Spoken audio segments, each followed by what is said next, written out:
Tigers baseball on Fox Sports Detroit is presented by Bell Tire.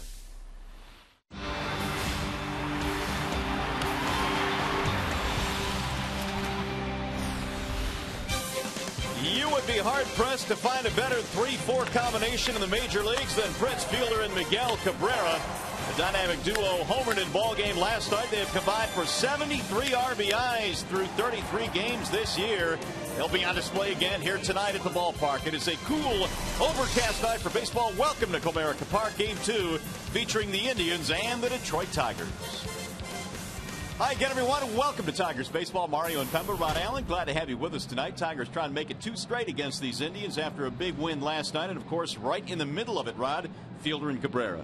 Well, their contact-to-damage ratio is simply off the charts. It's not often you would equate a guy 6'5", 250 like Cabrera to have a pretty swing, but he does. And, of course, we know Fielder, his swing, it's awfully violent, but he does major damage. All right, Justin Verlander on the hill tonight. Scherzer pitched well last night. Verlander tonight, their top 2 in the rotation. The Indians will get a close look at Verlander, who over the years hasn't had a lot of success against Cleveland, but he's pitching well this year. I felt sorry for the Houston Astros 5 days ago because that's exactly what Verlander was on display against them. He was going east to west in the strike zone, north to south. He had all of his pitches working, whether it be the overpowering fastball up to 97. He had a legitimate swing and miss changeup, an outstanding curveball, and a really good slider. And if he brings all 4 of those pitches with him tonight against the Tribe, then we might just see similar results as he had just a few days ago, and he nearly threw a no-hitter against the Houston Astros. All right, after a short break, we'll send you back to the Call Sam Studios and Trevor Thompson. But coming up tonight, everybody is hitting the Tigers lineup these days. 15 hits in last night's ball game. Tigers lead the league with 351 hits. Stay with us. Game 2 is next.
We are back at Comerica Park, downtown Detroit tonight. Tigers and the Cleveland Indians, game 2 in this 3-game weekend series.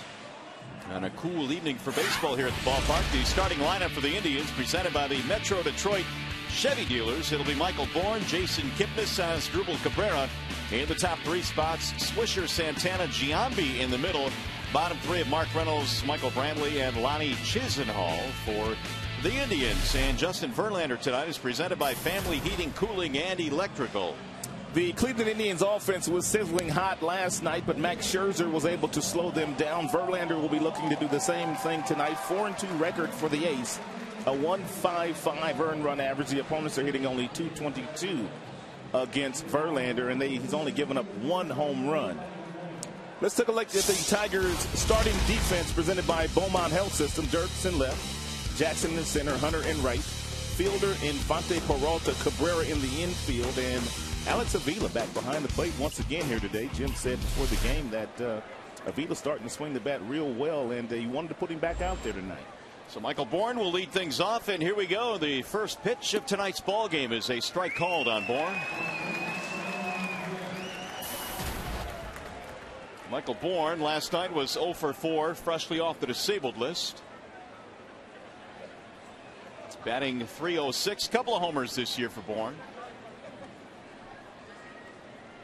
Now the 0-1 pitch. Ball high, 1 ball and 1 strike. It's going to take Michael Bourn a few days before he gets his timing back. He spent about 3 weeks on the disabled list with a lacerated finger and only played a couple of games in the minors before coming back last night. Sends a ground ball base hit into right field. And so the leadoff man is on for the Indians. Bourn is a threat to run, so we'll keep an eye on that as Jason Kipnis strolls in. Got himself a 91-mile-per-hour fastball. He got that front foot down early and he got set, and that's when you have the good bat speed. Verlander really worked hard in spring training at limiting the amount of stolen bases against him this year, and because of that, there have been some guys on that really have good speed that really haven't tried to steal against Justin. We'll see what Bourn is thinking. Kipnis will stand in, batting .222, and JV throws back to the bag at first. Bourn is the guy that has had big stolen base numbers throughout the years. In fact, twice he's led the National League. Ball 1 outside to Kipnis. And you would think that Terry Francona, the manager of the Indians, will turn a few of these guys loose that can run, because he knows how good this Tigers offense is, and they're going to try to score as many runs as they can. 277 stolen bases for Bourn. We'll draw another throw. If Michael Bourn is running, he doesn't have much of a lead.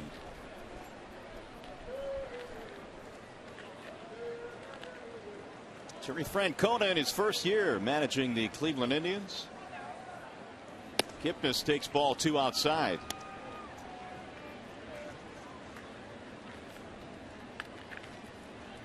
This may be a reason why the lead is not too lengthy for Michael Bourn. 21 pickoffs for Verlander. As you can tell, the wind is really starting to kick up. There's a ball outside again as Verlander went right back out there with a fastball. Now the count is 3-0. Kipnis is only 1 for 10 career against Verlander. Asdrubal Cabrera waits his turn on deck. 3-0 pitch. He's taking strike call. 3-1. Kipnis last year had a fine season, played in 152 games for the Indians, scored 86 runs.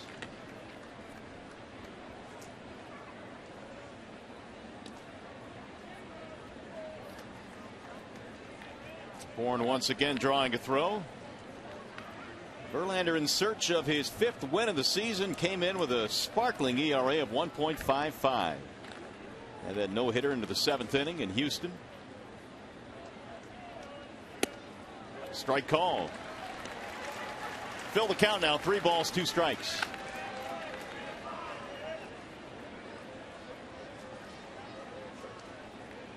Indians at 18-15. The Tigers won their 20th game of the season last night. They're 20-13 atop the Central.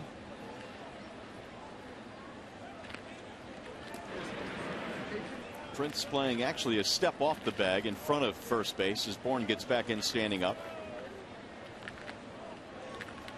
Leadoff single for Michael Bourne. That's how he started this one tonight.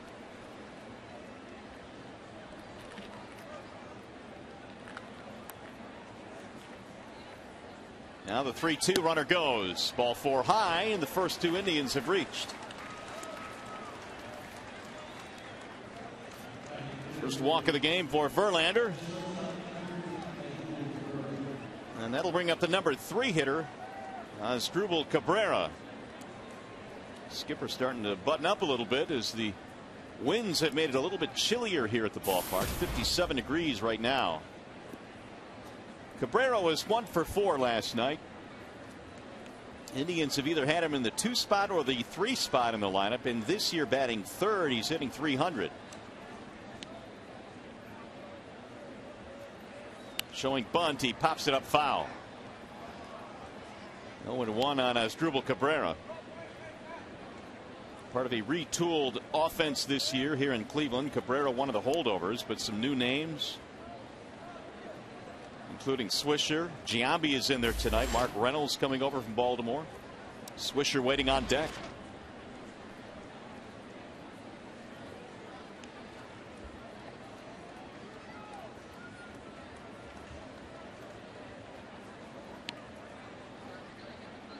Here's the 0-1. Into the glove for strike 2. Cabrera has 4 home runs this year, 15 RBIs. Has made a couple of all-star teams with the Indians.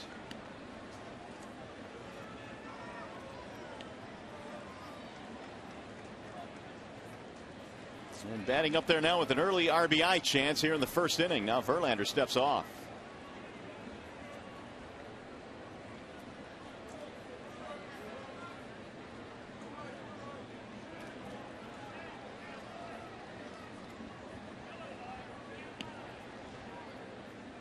Here's the 0-2.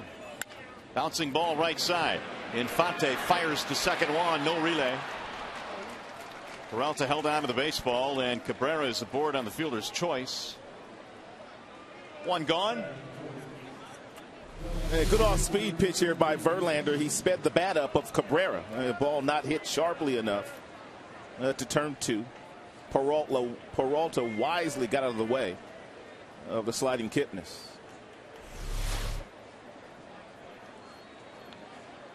First and third now with 1 out, and the cleanup man Nick Swisher standing in. He had a good night last night. 3 for 4. He tripled, he doubled, drove in 1. Had a chance at the cycle in his last at bat with a home run, but fell the homer short of the cycle. Ooh, big swing there by Swisher. Lost his footing. 0-1. Easy gas by Justin Verlander at 93 miles an hour. Here it is. Hit it. Swisher not a whole lot of success career against Verlander. 200 batting average, and in 55 at bats he's punched out 20 times. 1 ball and 1 strike. Verlander has a plus changeup, but Nick Swisher pretty good changeup hitter, so we'll see if Verlander during the course of this sequence to Swisher decides to throw him that changeup, or if he sticks with the fastball breaking ball.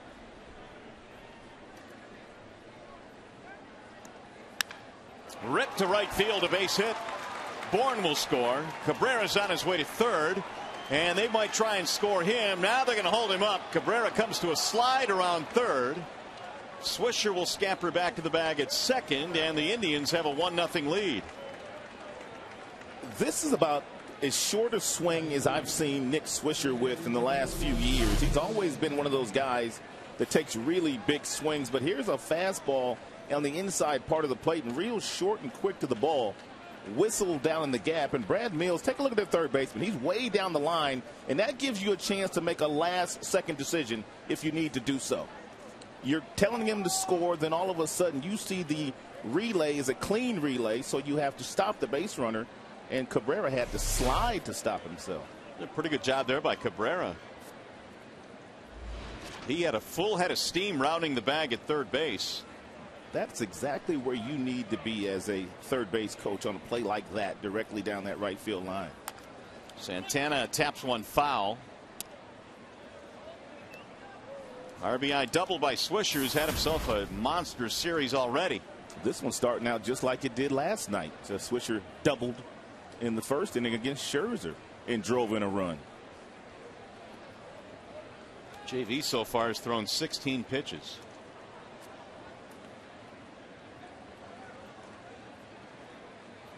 And the first inning has been a good inning for the Indians this year. They've outscored the competition 30-15, including tonight's run, and they're trying to get some more here against Verlander. Terry Francona had his team at 18-15 coming in. They were red hot until the Tigers broke out the big bats last night. 0-1 on Carlos Santana.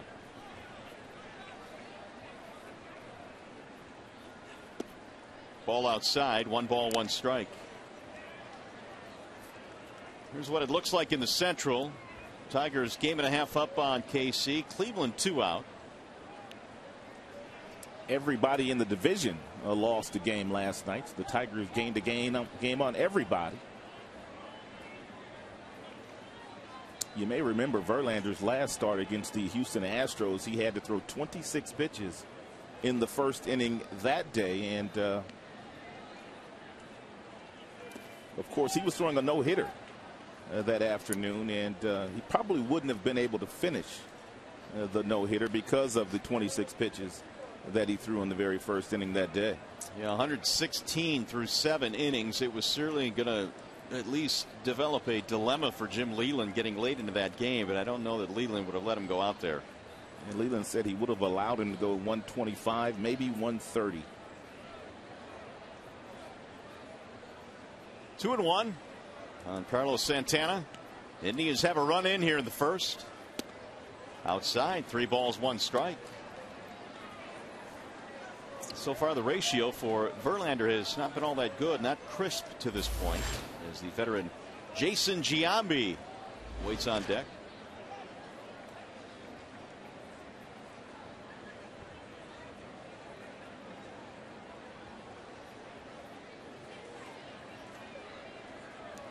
Verlander just seems a little bit out of whack here in the first inning. He has stepped off a couple of times. He gave up a leadoff single to Bourne. He walked Kipnis. Here's the 3-1. Full count now on Carlos Santana. Good changeup there by Verlander in a fastball count, and that's exactly what Santana was looking for. Looking to do some damage on the fastball. May as well come right back with it. Waldo Jimenez making the start tonight for the Indians, hoping for some more support. Inside, he walked him. That's going to load the bases. Second walk in the inning for Verlander as a rain starts to fall at the ballpark now. That last walk, I don't mind so much. You have the open base. He's probably their best hitter this year, Carlos Santana. And now you have Jason Giambi standing in the batter's box, who is 42 years old, doesn't run well. Should he hit something on the ground, they'll get a double play. .293 career with the bases loaded. 14 grand slams in his career. I did not know there was rain in the forecast this evening. Well, I knew there was some in the area. I didn't think it'd make it to the ballpark, but apparently it has. And Giambi looks at ball 1. Decent numbers against Verlander, 4 for 13. 2 of those hits, though, home runs against JV.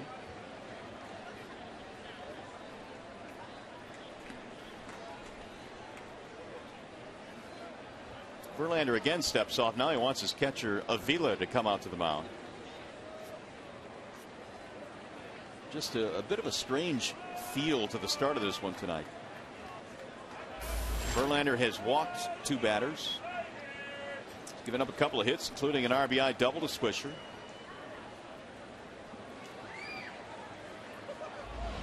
Giambi waits on a 1-0. Here it is. Driven foul down the right field line. 1 ball, 1 strike.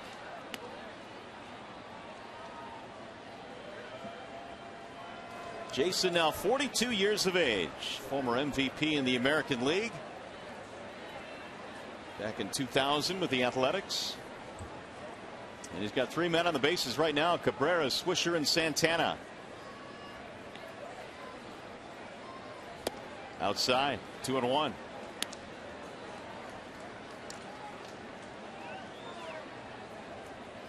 And Verlander's next pitch will be his 25th.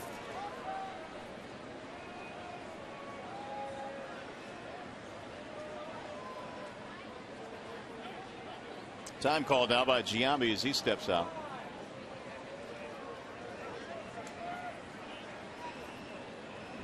Jason batting .243, was a non-roster invitee. Here's the 2-1. It dives low and away off speed. 3 balls and 1 strike. With nowhere to put Jason Giambi. Mark Reynolds on deck.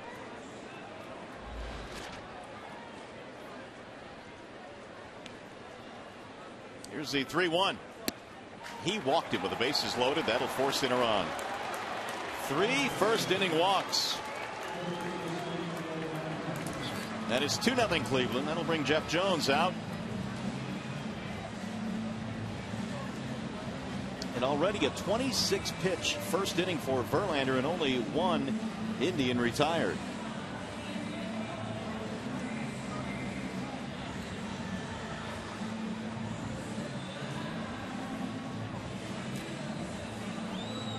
So the bases stay loaded. That'll bring up Mark Reynolds. That's a strange sight there, seeing Jeff Jones stroll to the mound in the first inning in a Verlander start. It wasn't a very long conversation. The 3 walks already ties a season high for a game for Verlander. He's done it here in the first inning.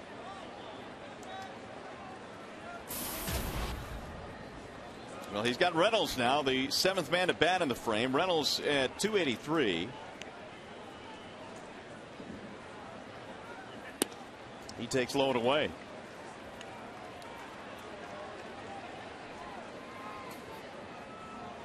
Reynolds last night 0 for 3, had an RBI.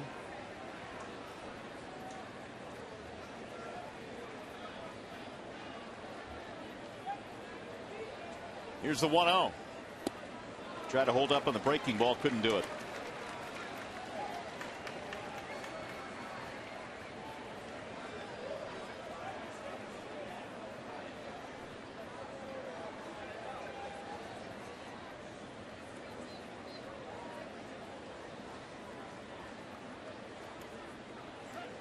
And now Reynolds will step out.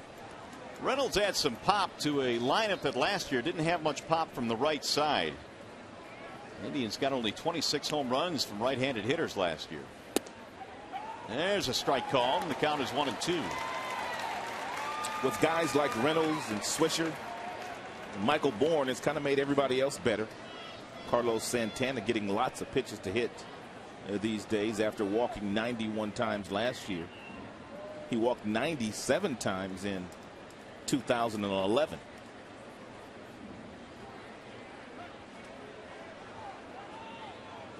Well, Verlander has gotten ahead of him now. 1 ball, 2 strikes.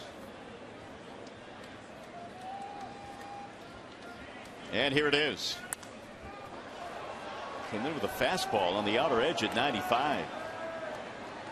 Verlander now allowing runs in the first inning for the first time this year. Had given up none in his previous 7 starts. Not often we'll see Verlander dial up to 95 in the very first inning, but with the bases loaded for the Indians, that's exactly what he has had to do. Bang that one off his foot. Reynolds stays alive. 1 ball, 2 strikes. He's already knocked in 30 this year.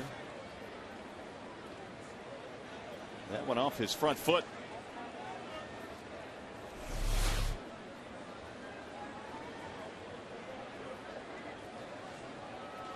.31 pitches already now for Verlander. thanks to 3 walks in this inning, 1 with the bases loaded. We'll get back to the on deck circle. 1-2, the count stays. Justin came into this game career against the Indians just over 500, 14-13. And a 4.5 ERA. Normally you're used to seeing overpowering numbers against most teams. They beat up on him pretty bad in the first couple of years in his career. Last few years the numbers have gotten better for Verlander against the Indians.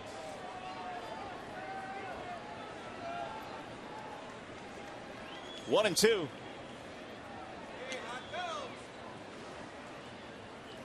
Swing and a miss. And Reynolds is out. So Verlander finally gets the strikeout of Reynolds. Pretty good at bat there by Reynolds. He fouled off some really good pitches before Verlander finally got him with a real good breaking ball.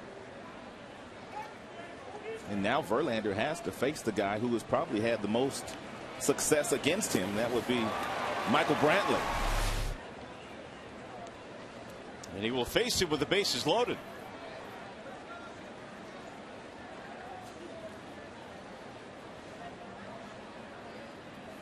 And Brantley looks at ball 1.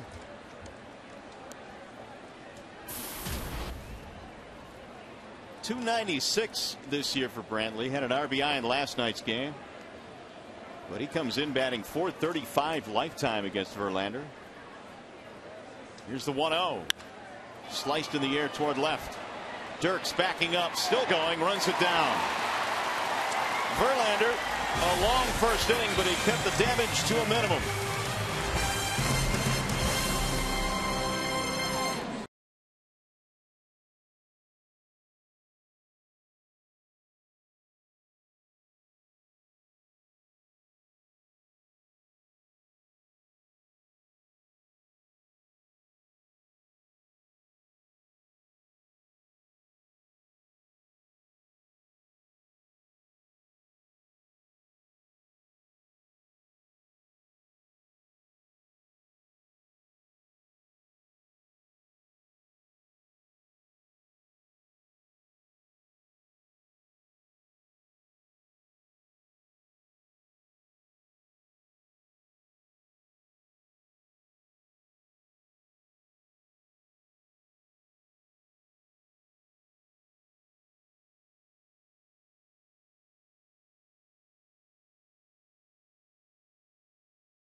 Back here at the ballpark, the Indians out to a 2-0 lead as we head to the bottom of the first inning here at Comerica Park. Tigers starting lineup presented by the Southeast Michigan Ford dealers.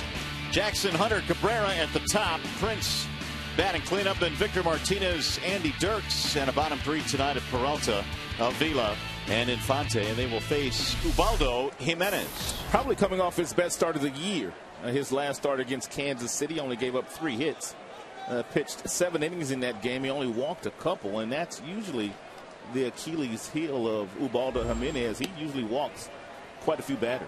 He does indeed, and he has gotten behind Austin Jackson, who leads it off. Jackson, Hunter, Cabrera. Tigers down by a pair. And a ball outside, 2-0.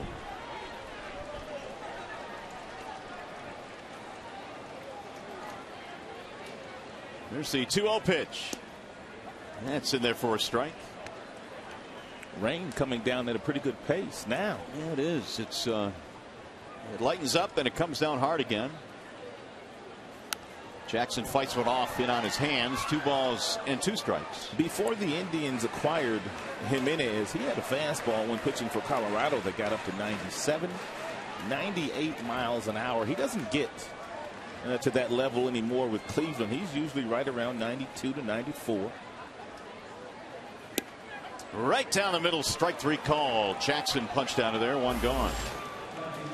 Let's take a look at the Cleveland Indians starting defense, brought to you by Tim Hortons. Swisher is in right field today. Bourne in center, Brantley in left, Chisenhall, Cabrera, Kipnis, and Reynolds in the infield. And the very talented switch hitter Carlos Santana is the catcher once again this evening. Here's Torrey Hunter now with the bases empty. Fastball high from Jimenez. That's what they were saying, that he had really good command his last time out with his fastball. And they made some adjustments with Jimenez. And because of that, they feel like he's going to get better. And really what they've done, they've just kind of simplified things. They want him to take a direct line toward home plate with that landing foot and that front shoulder. And they feel like if he's lined up that way, the fastball, he can command it inside and he can command it outside. In the air on the line to right field. Swisher backs up to make the play. 2 gone. Well, Jimenez has had some big seasons, but obviously all of that came in Colorado over in the National League. Ever since he joined the Indians, he just has not been able to find any kind of consistency. And he's going to have to deal with Cabrera now with the bases empty. And since they made the deal for him, he's also had to deal with 3 different pitching coaches. And when you have a guy that's struggling mentally with his command and his windup, you really just need one voice. Cabrera leads the league at 382. Ball 1. 29 years old, Ubaldo Jimenez out of Santo Domingo. 6'5", 210. Strike called. Dale Scott goes up with the right hand. 1-1.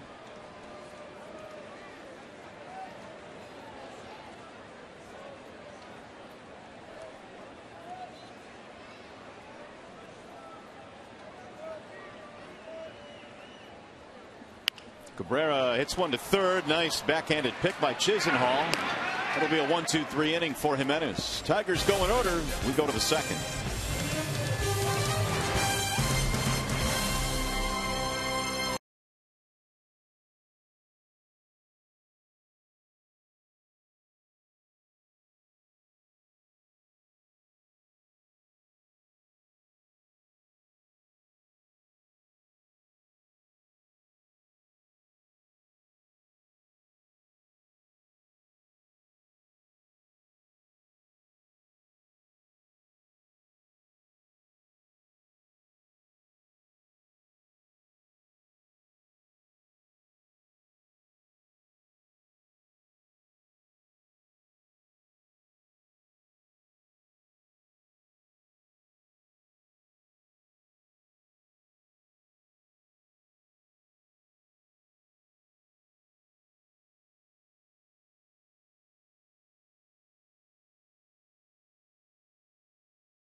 big night in the Motor City last night. The Tigers pounded the Indians, and of course the Red Wings force a Game 7 by beating the Ducks in overtime at the Joe. So you can't get a whole lot better than what we saw here in downtown Detroit last night. Lonnie Chisenhall will be starting things off here in the second, and the Indians have a 2-0 lead. Verlander in that first inning threw 35 pitches. He fell behind on quite a few of the hitters and ended up walking 3 of them. Here's the 0-1. Ball high, 1 ball, 1 strike on the number 9 hitter, Lonnie Chisenhall. 227 average. 0 for 3 in last night's game. 1-2. Verlander allowed an RBI double to Swisher and a bases loaded walk to Jason Giambi.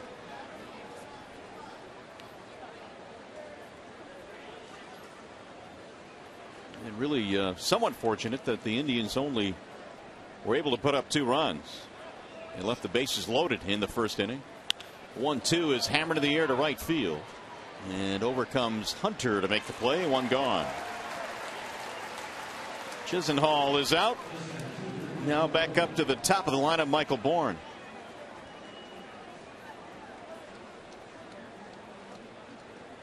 Who got things started back in the first with a single against Verlander.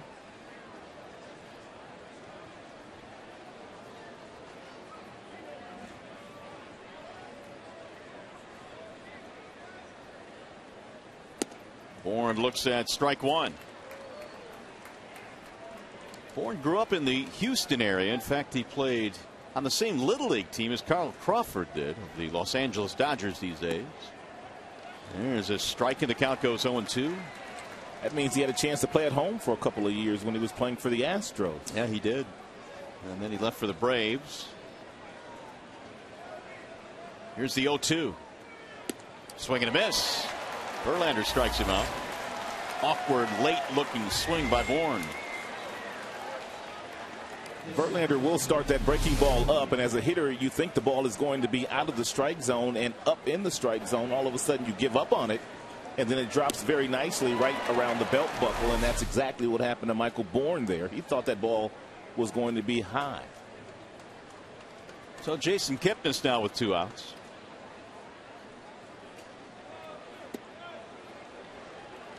Much better job of getting ahead of the hitters here in the second for Verlander.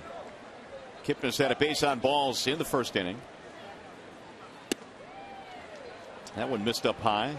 Verlander staring down at Dale Scott. 1 ball, 1 strike. If you can read lips, he told Dale Scott no way that ball was up. 2-1. I guess you can go ahead and repeat that when you can read the lips. There are certain things that when the lips move we cannot repeat.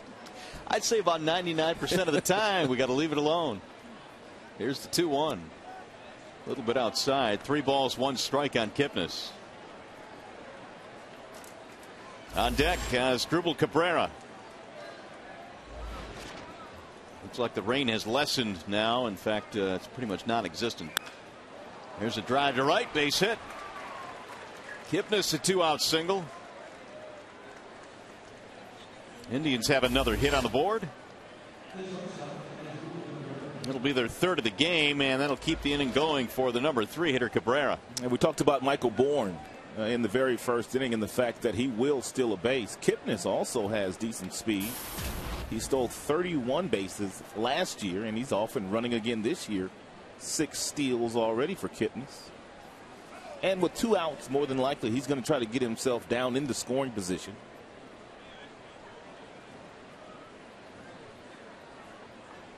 Cabrera reaching on a fielder's choice his first time. Breaking ball, strike on the outside corner. Ratio not all that bad, or percentage I should say, not bad for Kipnis. 81%, 42 of 52.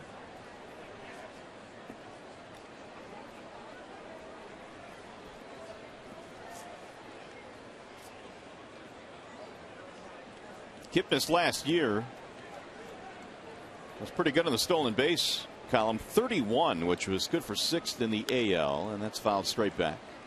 0-2. A little bit more speed in this lineup these days for the Indians. They added Stubbs, he can run. They added Bourne, he can run.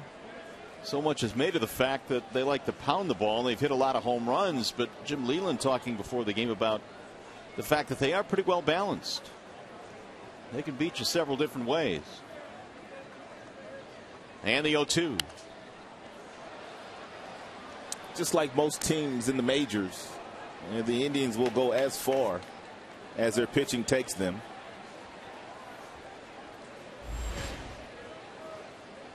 Meanwhile, Verlander has thrown 50 already. Tigers bullpen in outstanding shape because of the run of really good starts the starters have had the last 3 weeks. As a matter of fact, Jim has had a difficult time of keeping everybody fresh in his bullpen because the starters have been going so deep in games.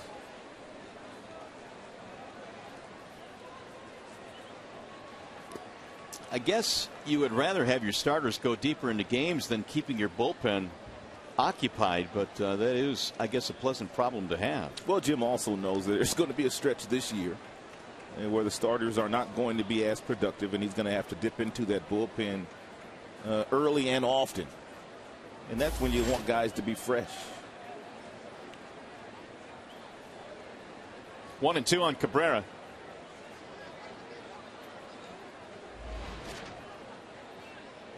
Kipnis draws another throw. He dives back in. Verlander in that first inning walked 3 batters. He walked Giambi with the bases loaded. And the 1-2. Driven down the right field line. That is trouble. It's going to go to the fence. Kipnis on his way to third. They're going to try and score him. Here comes Kipnis to the plate. The throw. The tag. Safe at home plate. Kipnis with a head first slide, and he beat the throw, and here comes Jim Leyland to argue the play.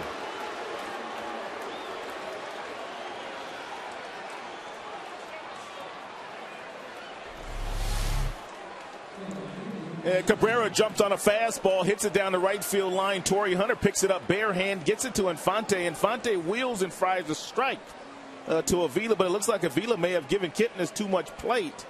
And before the tag is applied, it looks like the left hand of Kipnis sneaks in right there. Yeah, I think it was a good call. Great look here. Better view. Ooh, that was close. Did he get it down? JV thought he had him out.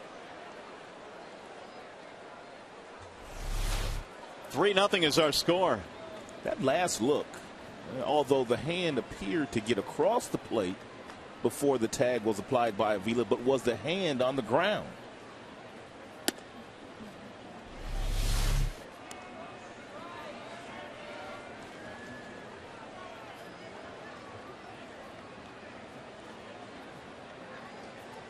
Guess so. Yeah, I'm going to assume he touched it. Great view for home plate umpire Dale Scott, who signals safe. Cabrera given a double on the play. He advances to third on the throw home. And an RBI for Asdrubal. Swisher's had a big series. He's up in this count 2-0, and he swings and misses.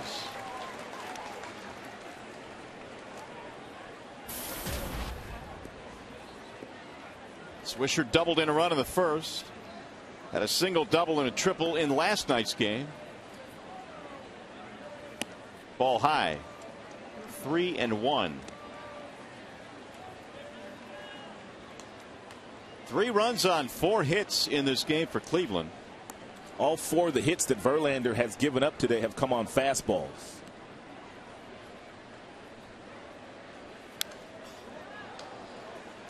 Bourne, Swisher, Kipnis, and Cabrera have all jumped on the Verlander heater. Santana waiting on deck.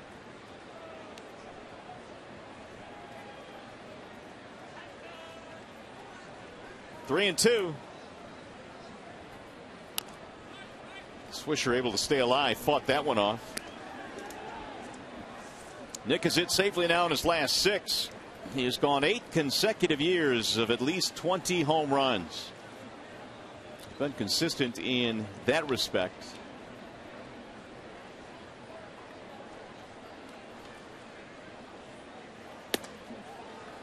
And Verlander has walked another.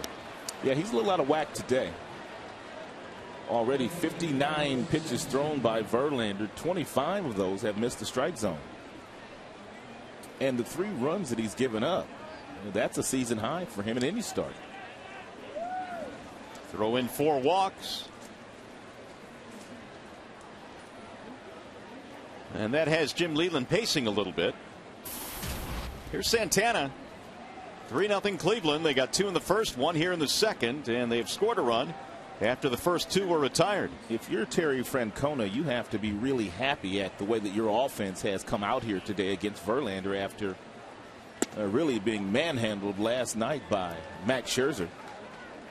Ty Van Berkeley was the new hitting coach for Terry Francona. You know, the Indians got a run in the first in last night's ball game, but after that it was all Tigers, marching with a 10-4 win. Here's the 0-1.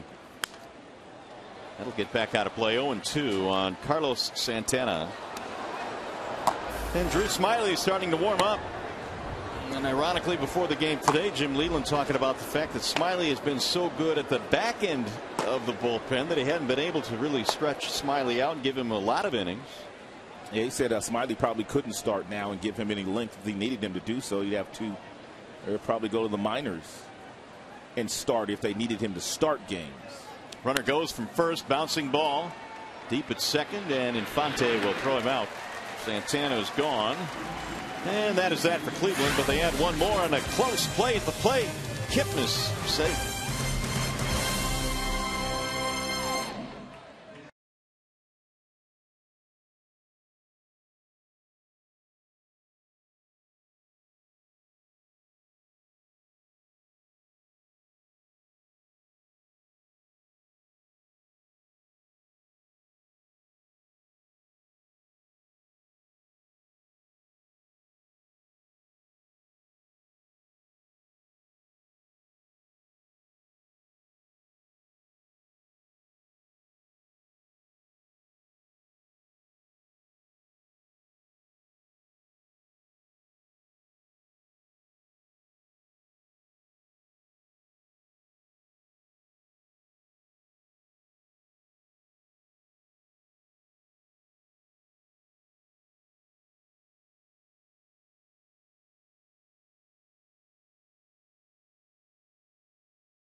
Summer, the Tigers are trailing by 3 runs already in this game. Swisher double. He drove in 1 in the very first inning. A bases loaded walk to Jason Giambi plated another one. And then in the second inning, you've got Cabrera, Asdrubal Cabrera, doubling down in the right field corner, and Kipnis with a great slide, able to score before the tag was applied by Avila. So the Cleveland Indians come out swinging the 6 today. Some work to do now for the Tigers. Prince Fielder stands in, rolls one towards second, and it's flagged there by Kipnis. 1 pitch, 1 out. Verlander knows if he can still go back out there and get the ship righted, that the fact that Ubaldo Jimenez really hasn't had a lot of success against the Tigers since he put on that Indians uniform, Tigers are going to score some runs here tonight. Will bring us to our Bernstein Advantage scouting report on Ubaldo Jimenez. His career record here at Comerica Park with the Indians, not all that good. Right on cue. 1-4 mark and an 8.13 ERA. Here's Martinez. High and away, 1-0 on Victor. DH again here tonight. Martinez at .218 this year. Knocked in a run last night. Finished 1 for 4.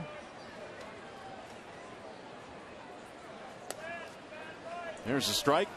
Terry Francona paid Victor Martinez the ultimate compliment before the game today. Of course, he managed Victor in Boston.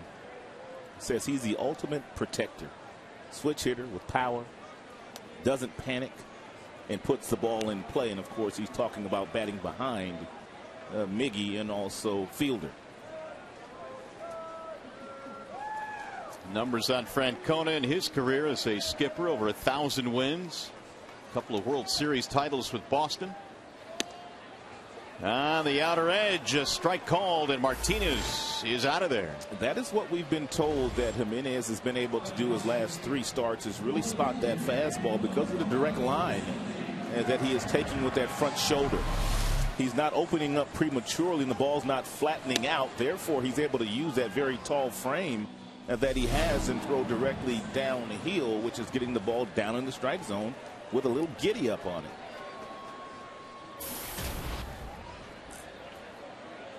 Here's Andy Dirks with 2 outs.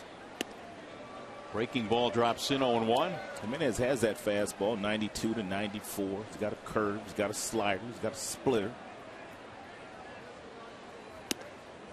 That one stays high. Well, he lost 17 games last year. Most losses by an Indians pitcher since 1987.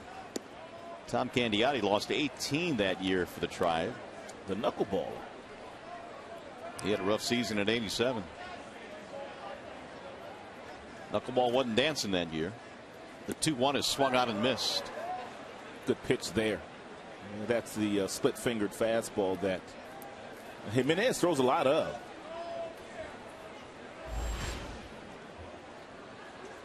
.20 pitches so far in the game. 13 strikes for Jimenez. It'll get back out of play. 2-2 on Andy Dirks. Andy Dirks has got that batting average up to 244. And it is up to 244 because he's had a really good month of May so far, batting .290 this month. Hitting for a little bit of power.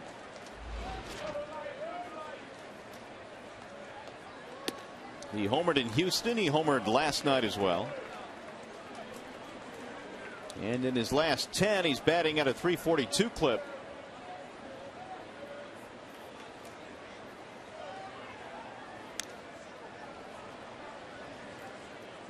Got himself a hanging breaking ball in last night's game, and he absolutely drilled this ball into right field seats, I should say.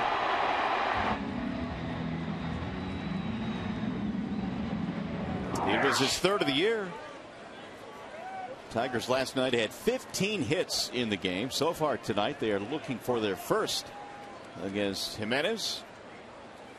Swing and a miss, and Dirks goes down on strikes.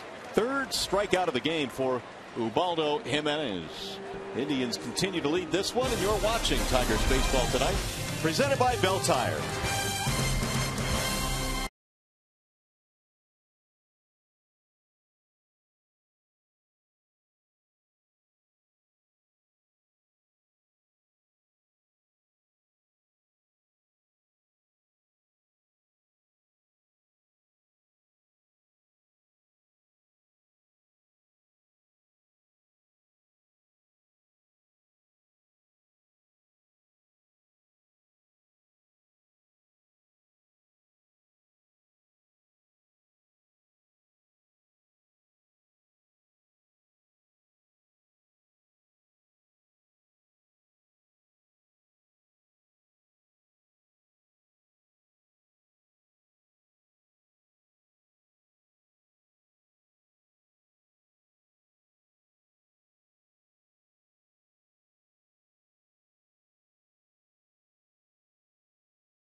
Tigers baseball on Fox Sports Detroit is brought to you by Comerica Bank, a part of Detroit and the community since 1849.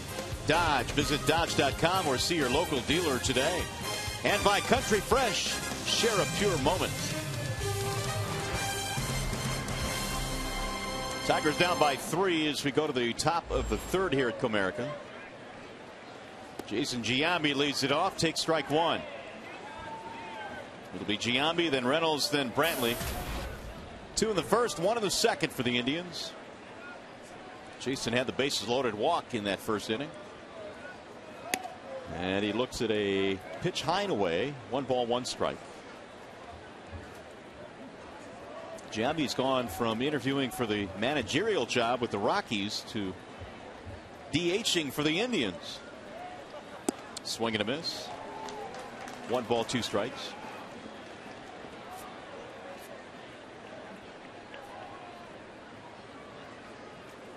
He is 42 years old now. And Giambi with over 400 career home runs. Good breaking ball. See you later. 1 out. We have a chance to go back to the studio now. Let's check in with Shannon Hogan.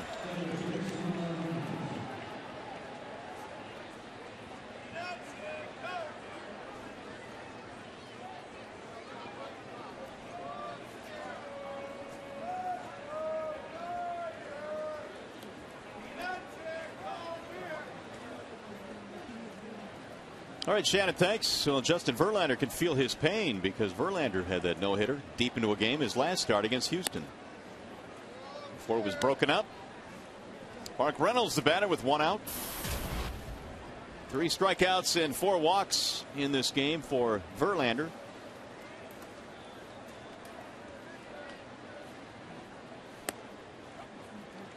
One and one.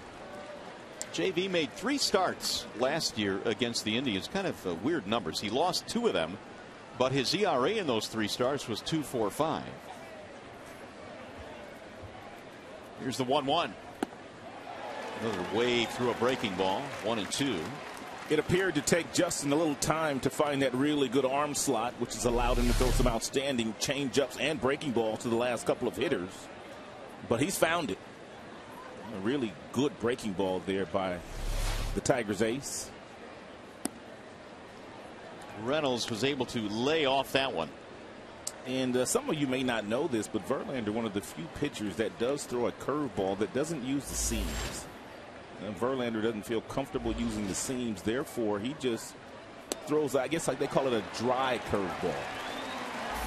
Well, he hung Reynolds out to dry there. That is his 4th strikeout to go with his 4 walks. 2 gone. Or seamless curveball.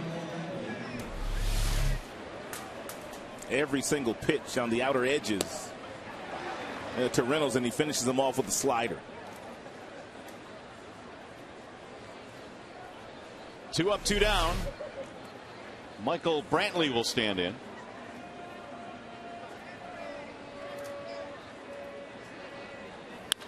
And he rips one to right. Base hit, maybe more. It's going to go to the wall. Another extra base hit for the Cleveland Indians. It's a 2-out double for Michael Brantley. They can't touch the off-speed pitches here today that Verlander's throwing, but every fastball he has thrown, they've been right on it. All 5 of the hits have come on fastballs, and most of them extra base hits. And we told you last time Brantley was up, he has great numbers against Justin Verlander, one of the few that have really good numbers against Justin. 3rd double of the game for the Indians. 6 doubles this year for Michael Brantley. Here's Chisenhall. Pops it up. Very first pitch, shallow center field. A trio of Tigers converge, and it's Jackson to make the play. No runs, a double is stranded. 2.5 in the books.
You might recall back in July of 2011 at the trading deadline, the Tigers made a deal for Pfister.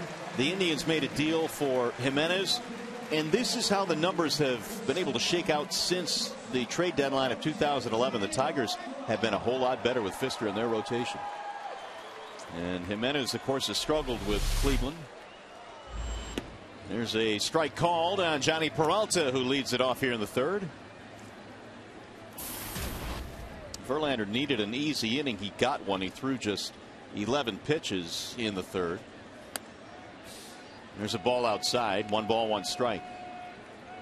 Meanwhile, Jimenez, a 1-2-3 first and a 1-2-3 second. He has struck out 3 already. Here's the 1-1. High fly ball left field. Brantley going back, track, drifting to the wall and gone. There's a lot of wind up there tonight. That ball just took off once it got up there in the jet stream. Brantley appeared to have a beat on that ball, and then it just kept going. That'll get the Tigers on the scoreboard. Their first run, first hit of this game.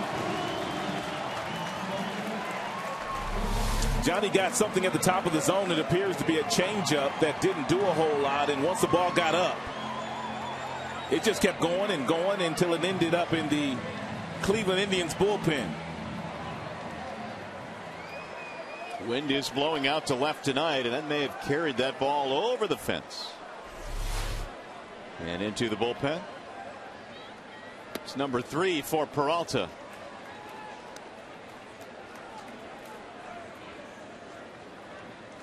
And Johnny also has his 17th RBI, and how about a 10-game hitting streak to boot? Best hitting shortstop right now in the American League is Johnny Peralta. Meanwhile, Avila is ahead of the count 2-0.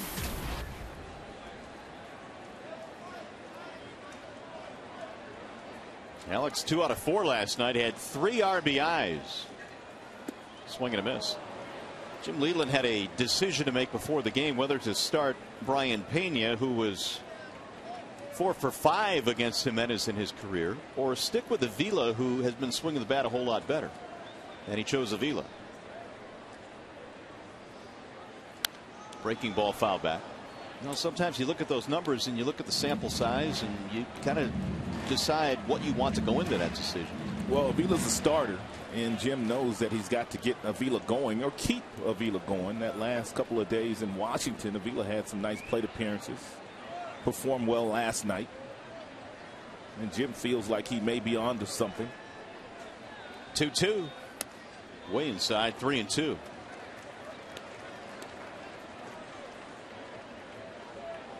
Alex has been able to break out of it a bit. His average over the 200 mark now, with Infante waiting his turn on deck. Leadoff home run by Peralta here in the third. And Avila strokes one in the air to center. Michael Bourne going back, still going back. Warning track to make the catch. He hit it about 400 feet. Michael Bourne never took his eye off the baseball. Usually center fielders, especially a guy that's as gifted as Michael Bourne is in center field, they kind of turn and run to a spot. But look at how he's running here. This is the exact way that he ran the entire way going after that ball. You can't nearly cover as much ground as you need to if you're not running in a more conventional way. I thought it was going to sneak over his head. I had the feeling it was going to as well.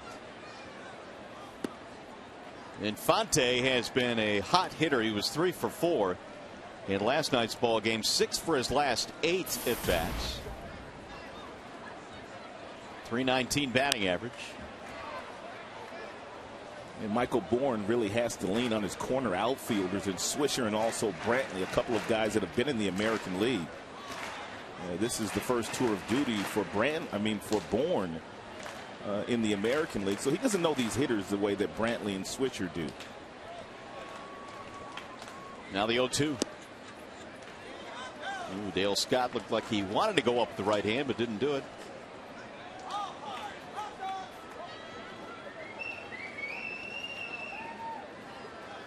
And the 1-2. Tried to check it. Did he go? Yes, he did. Bill Miller rings him up. 2 gone.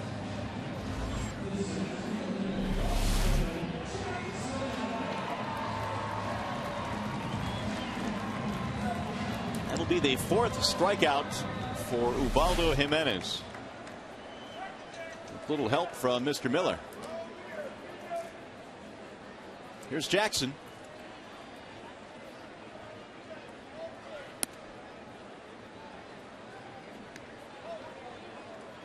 Austin struck out back in the first. 279 batting average.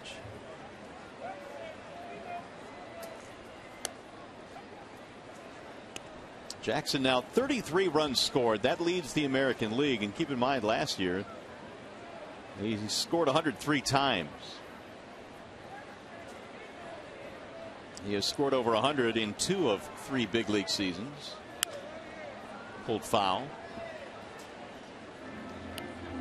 1 ball, 2 strikes on the Tigers' leadoff man.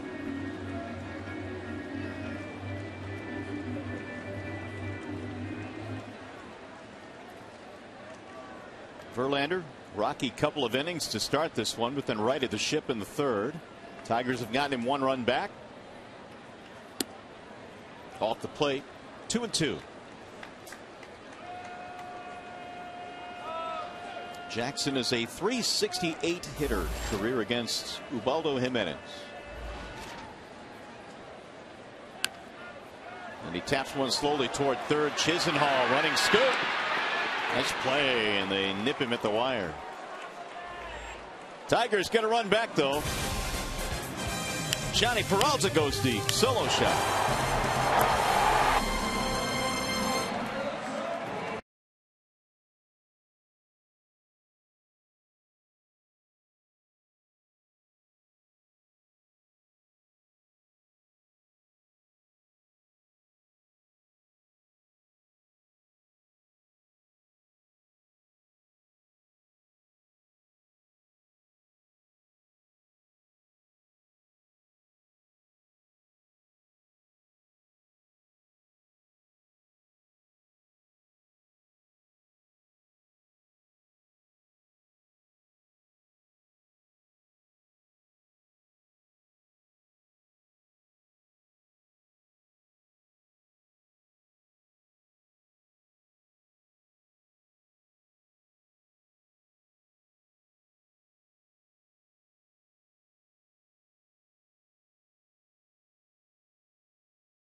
Park Indians on top in this one. 3-1 is our score, and you can vote for your Tigers McDonald's player of the game, presented by the new Egg White Delight McMuffin.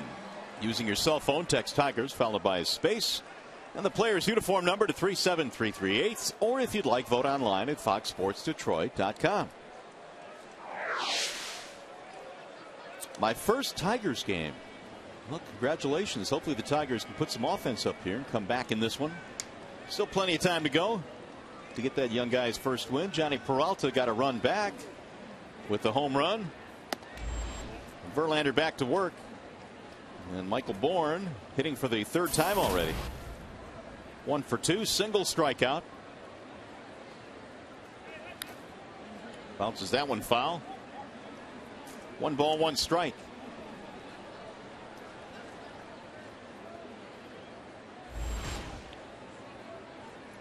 Verlander now 75 in the pitch count totals. Meanwhile, Jimenez has thrown just 42. There's a check swing strike. 1-2 on Michael Bourne.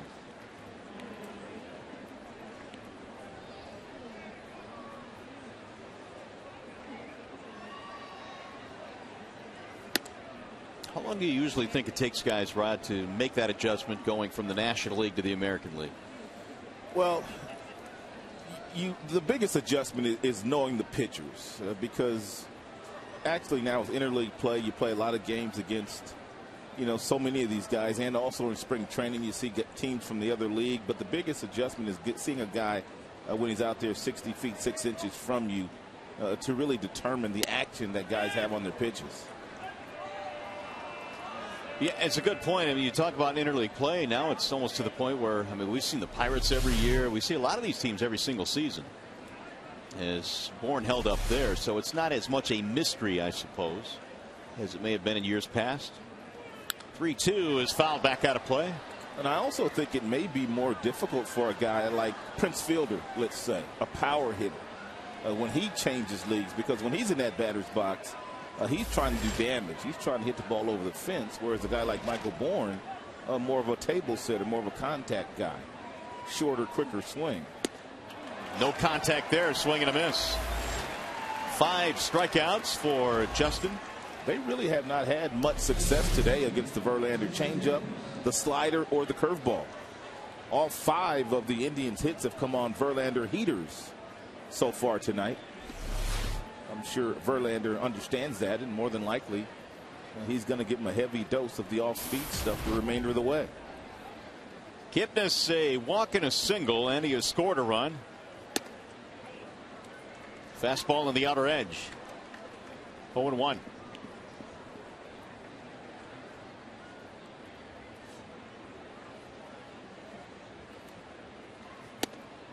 A little bit outside. Kipnis earlier this year was struggling offensively after a fine season last year, and his manager Terry Francona said, don't worry, I'm not going to lower you in the lineup. You're my guy in the 2 spot, and he kept him there. And Kipnis admitted that vote of confidence from his skipper made a big difference. Also had to shorten the swing. His swing had gotten long, and once he shortened it up, he's been playing some pretty good baseball. He was on fire in their homestand. 3 homers and 10 runs driven in. Here's the 1-2. Well, last year you could have made the argument that he should have been in the All-Star team. He had a really good first half, hit 11 homers, knocked in 49 runs in the first half. Hit 279 as well, but was kept off the All-Star team.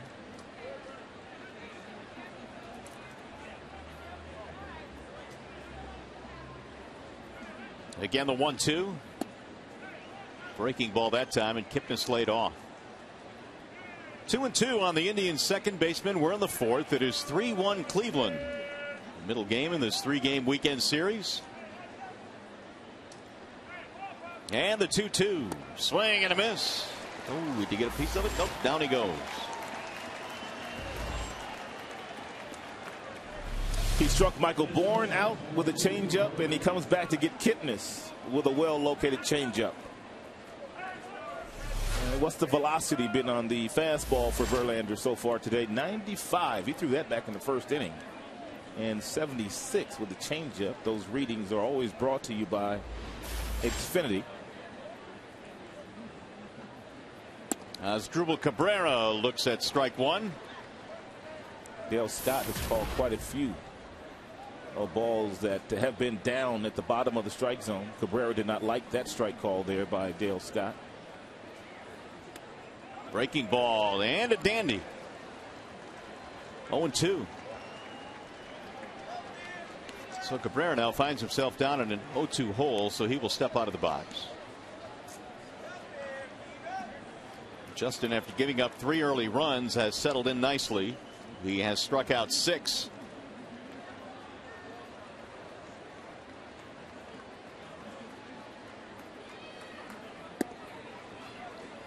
One and 2.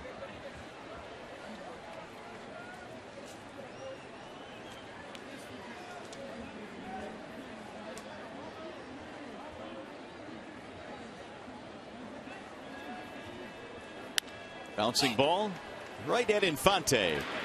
And that'll be a 1-2-3 inning for Justin Verlander. Bottom of the 4th coming up.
of the bottom of the fourth inning. Time now for tonight's Ace Hardware Scott's fan poll question of the game. Which city's teams do you enjoy defeating the most? Is it A, New York, B, Boston, C, Chicago, or D, any city in Ohio? I just love beating up on Ashtabula. I don't know about you. Text ACE then a space to A, B, C, or D to 37338. Beating up on who? Well, it says any city in Ohio. So I picked the most obscure Ohio city that I could think of. Anyway, Ubaldo Jimenez will go to the hill now. It's in the bottom of the fourth here at the ballpark. And Torrey Hunter has a rip, fouls it straight back. Hunter Cabrera fielder. Torrey lined out to the right fielder his first time up. Only run so far for Detroit, the leadoff home run by Johnny Peralta back in the third.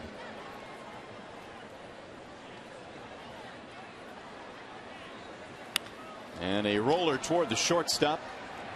Cabrera throws him out.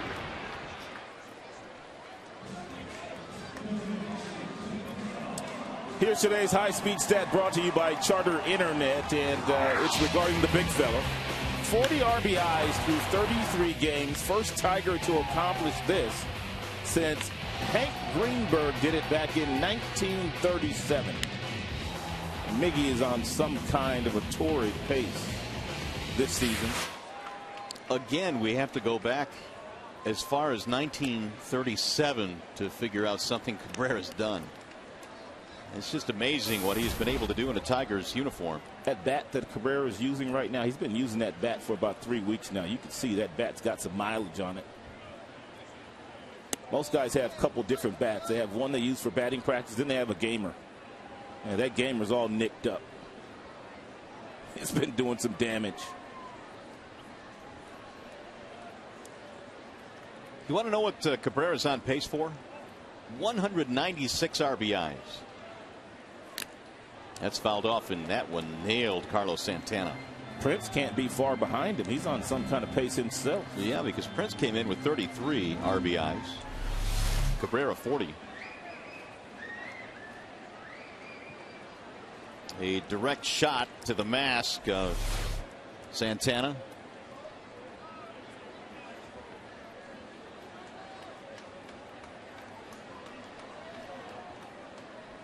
Cabrera bounced out his first time up.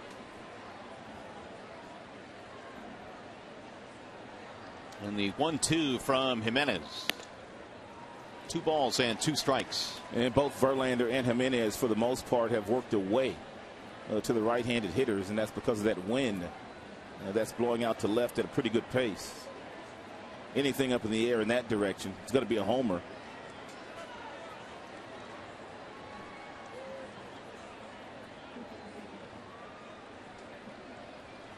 The 2-2 rolled right by Chisenhall into left. Miguel has such great balance that even though it appears that he might be out in front on that front foot a little bit too early, because he doesn't stride very far, he's still in a pretty good position for the hands to react. He got set, then he pulled the hands in and still hit the ball sharp enough to hit it right past Chisenhall, their third baseman.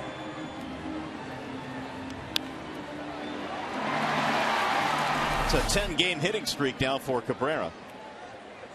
Only the second Tigers hit, and that's going to bring up Fielder, who, by the way, is on pace for 162 RBIs. And Terry Francona was saying before the game today, it's very, very difficult to get through Miggy and Prince during the course of a 9-inning game and not have one of the two nick you up a little bit. Well, Francona had a great quote before the game. He said, unless you could put somebody in the bleachers, you can't cover the whole field. Those shifts don't work they play on Prince? Sometimes not at all. There's a line drive to left. He'll go the other way and dump one in the corner. Cabrera's on his way to third. He'll stop there, and Prince with an opposite field double. That's a perfect example of just taking what the pitcher is giving you. He watched Prince hit that ball last night 460 feet into right center field. They are real short.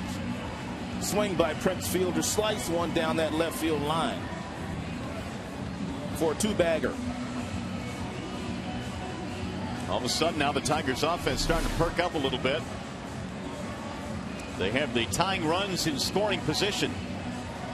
And Fielder now has his 8th double.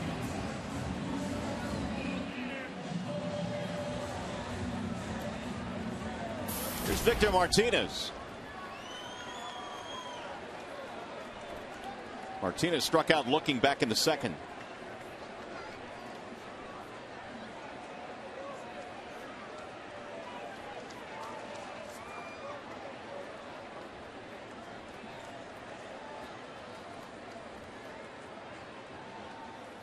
And a ground ball to first. Will not be able to score the run as Reynolds scoops it up quickly. 2 gone. It's big out there for Jimenez. And that'll leave it up to Andy Dirks.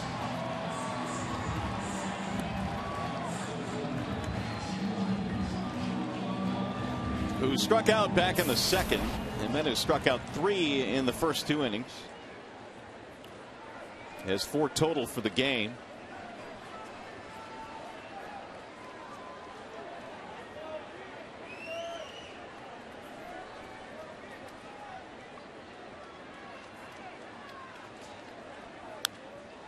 And he had a rip 0-1.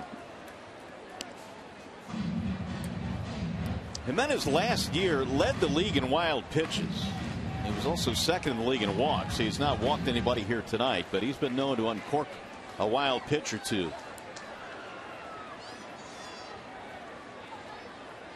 Here's the 0-1. Swing and a miss.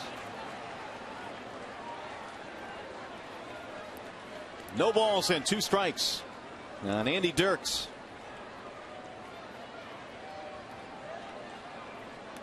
Jimenez came in 4-7 lifetime against the Tigers, a 5.05 ERA.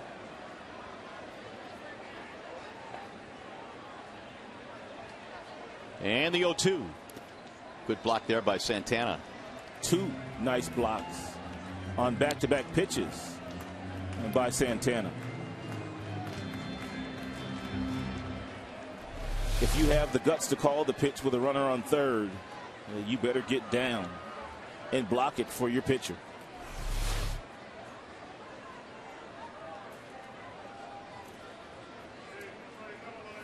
Swing and a miss to strike him out, and Jimenez pitches out of trouble here in the 4th inning. That's his 5th strikeout of the game.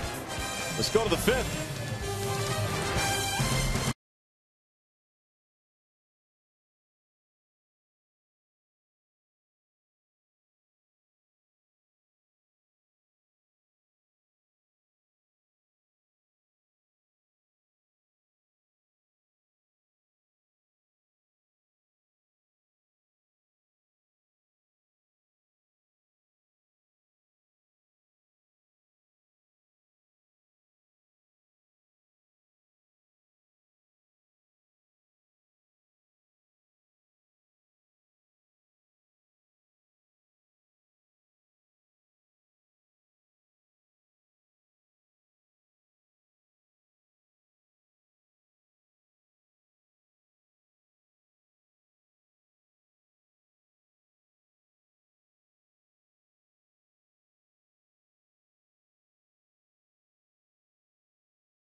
Jimenez with a runner on second and third and 2 outs, able to get the strikeout of Andy Dirks. And we're going to make it our head and shoulders whiff of the game.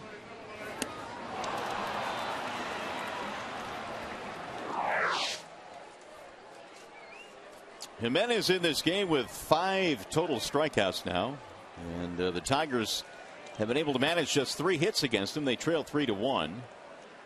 Verlander back to the mound. And through 4 innings, Verlander's thrown 90 pitches in this game. It'll be Swisher, Santana, Giambi.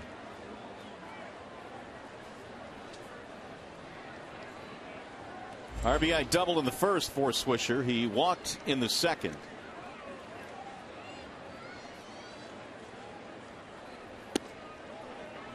Strike one call.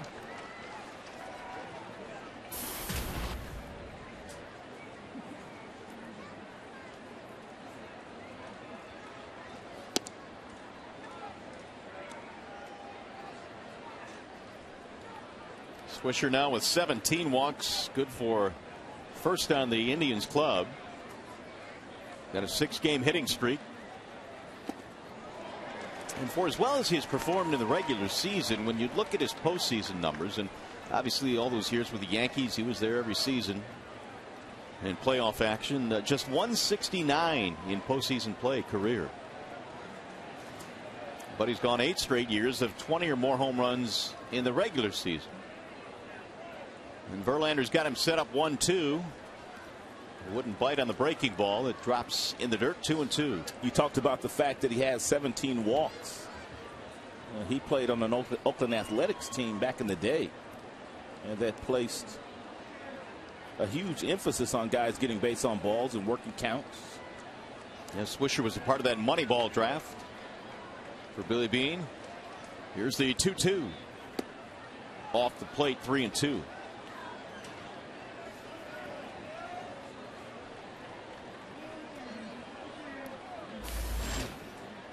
Santana waiting his turn on deck. We're in the 5th inning, 3-1. Indians have the lead. And the 3-2 pitch.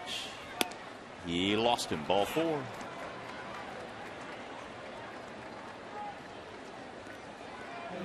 Fans, don't forget you can see the Tigers battle the Houston Astros this Monday through Wednesday and take advantage of the Super Spring Special. Upper box seats are half price, only $13.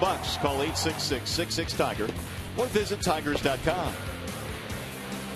Astros coming to town. That'll be the 5th walk that Verlander has allowed. The last time he's walked 5 in a game, you got to go back to August of 2010. And that was against the New York Yankees. Santana, with the entire third base line wide open, tried to drop down a bunt. We saw Carlos Pena do that of the Houston Astros on the road trip that was just completed with Miguel Cabrera basically playing the shortstop position. All Santana had to do was get the ball down, and he could have walked to first base for a single.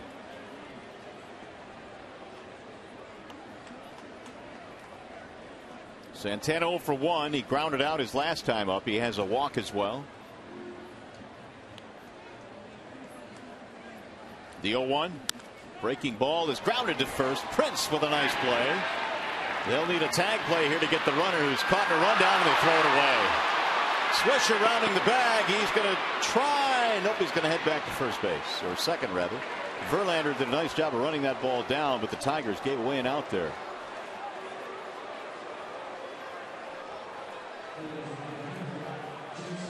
They had Swisher in a rundown. Nice job here by Prince. He grabs it, he touches the bag, and then Swisher was caught in no man's land. He gets it to Miguel, and Miguel just doesn't make a really good throw here to Infante, and Swisher entertained the thought of going to third, but Peralta was over at third base, so he stopped at second.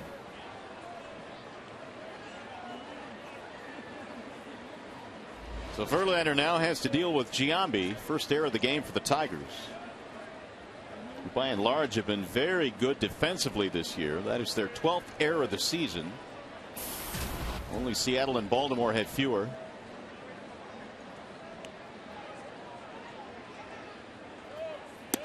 Giambi takes a ball outside. That is the 6th error the Tigers have committed in their last 12 games. They got off to a really good start defensively. They were leading the league in percentage for pretty much the first month of the year. 1 ball, 1 strike. Well, he has reached 100 now, and you see that first inning. Well, that was the rough inning. Second wasn't a whole lot better either in terms of pitch count. Action in the Detroit bullpen. Jose Ortega, the right-hander. Drew Smiley also warming up. Whistled back out of play. Verlander dialing up there at 95. Everyone knows that Jim has to watch Drew Smiley very closely and how much he uses Smiley back-to-back days and whatnot. But he also has to be cautious of how many times he gets him up during the course of a game and gets him hot to come in the game, and then he doesn't use him. That's something that I guess we don't think about all that often. If you don't see a guy come in the game, you figure he's got to be fresh. But if he's up 3 or 4 times the night before. Second time Drew's already been up. 1-2. What do they say? You get him hot 3 times in a ball game, you got to get him. You got to bring him in. You get him up 3 times, they got to come in.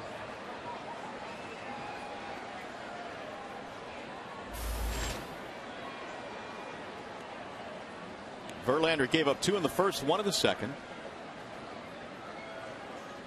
Dealing with a man at second base and 1 out. Giambi trying to drive him in.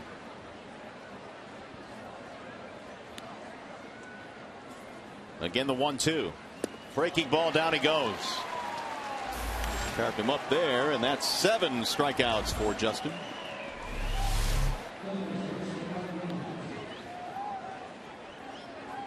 It's that back foot curveball.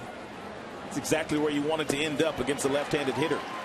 Disguise it like it's going to be in the strike zone, then all of a sudden they start their swing and the ball ends up on the ground toward the back foot. Mark Reynolds with 2 outs.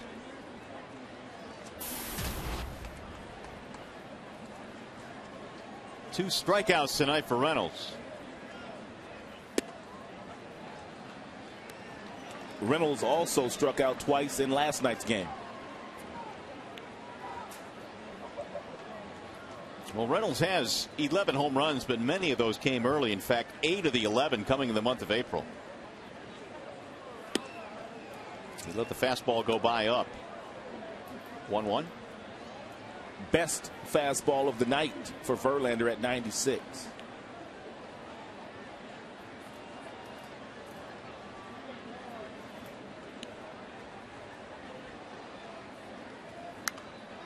Popped up, foul, and back out of play. Yeah, Reynolds missed one there, and he knows it. He got a slider that was up in the strike zone, and many times these don't make it to the catcher's glove. He fouled it off, but that's a good pitch to hit for Reynolds, who is a pretty good high ball hitter.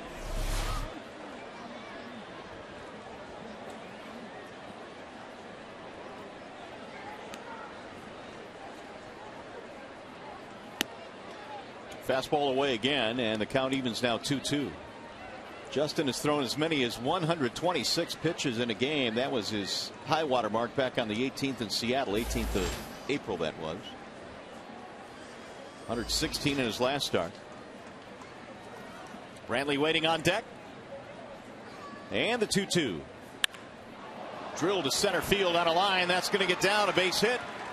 Swisher will come around to score. It's a 2-out RBI single for Mark Reynolds. We just made the point that Reynolds is a pretty good high fastball hitter. And Verlander tried to sneak one by him up in the zone with a runner on second and 2 outs. And Reynolds delivers with a solid single in the center field.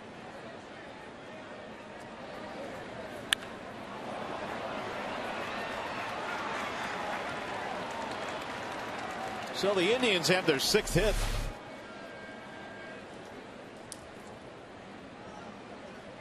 And a 4-1 lead. Here's Brantley. In for strike 1. And the misplay in the infield cost Verlander a run there. Yeah, that turned out to be a big error. Brantley is 1 for 2.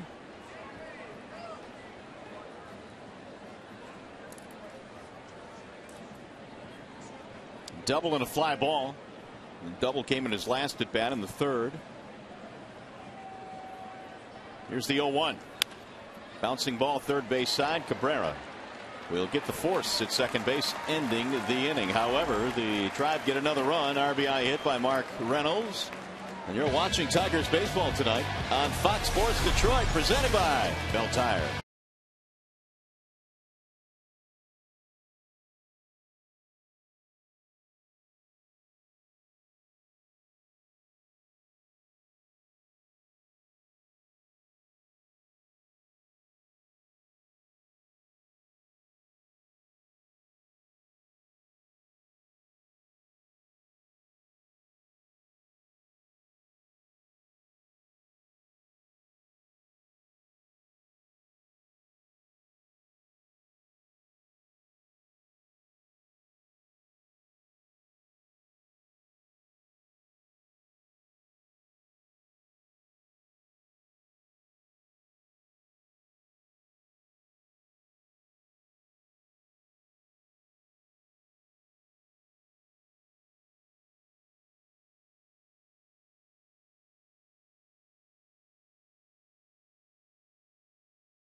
Fox Sports Detroit is brought to you by Arby's. Try Arby's new King's Hawaiian Roast Beef Sandwich. Arby's, slicing up freshness.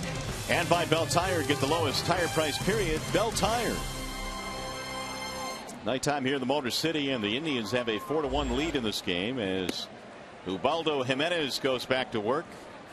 And he's facing Johnny Peralta to start things off. Peralta, Avila, Infante, 7-8-9 for Detroit. Johnny has gotten the Tigers on the board with a home run in the third. And before today's game, Jim Leyland saying it's great to see the entire lineup having as much success as they did in the ball game last night.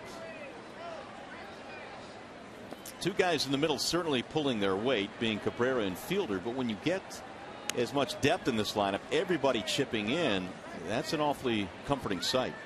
He also made the comment today, and he made it very cautiously, about the last week or so and how many really good plate appearances his team had starting in Houston. He felt like they swung the bats okay in Washington. And of course, they really hit last night.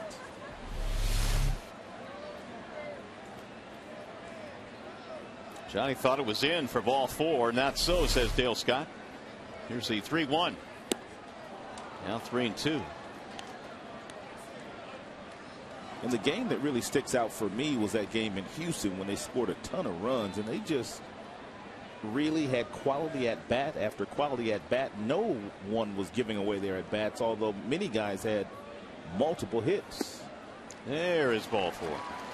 The other thing in that Houston series, which Leland pointed out, was he was very glad after they scored. What did they have? How many runs did they have that one night? 17. They came right back the next day and put up some early offense in that game, which showed the skipper a lot. Tigers now have a leadoff walk. First walk of the game for Jimenez. Here's Alex Avila.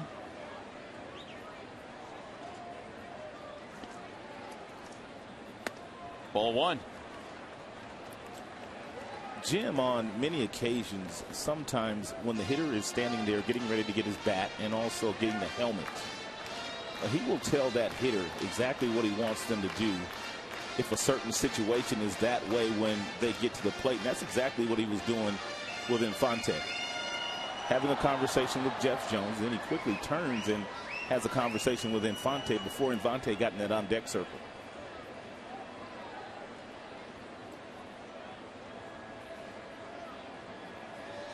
1-0 on Avila. Here you go. So many times you think that the signs are coming from Tom Brookins, but it's Jim that's telling the hitters exactly what they're going to do.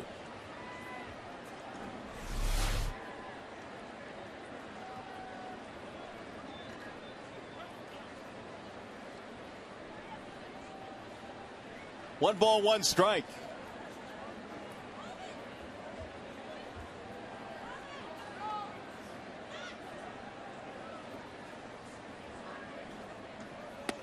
Inside, 2-1 on Avila.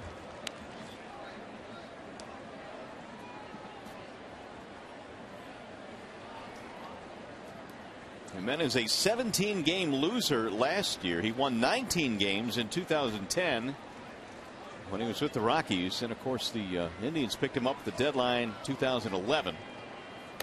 That's way outside. 3-1. And he just hasn't nearly been the pitcher he was in Colorado when he was putting together an outstanding season. And that's a tough place to pitch. Right. Yeah, the numbers are really quite striking considering the ballpark. 3-2.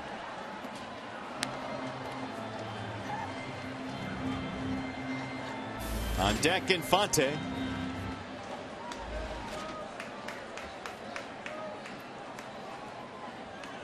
Jimenez was 19-8 back in 2010, a 2.88 ERA, pitching at Coors Field. Runner goes, and it's hit toward left field, slicing toward the corner, and that ball is foul.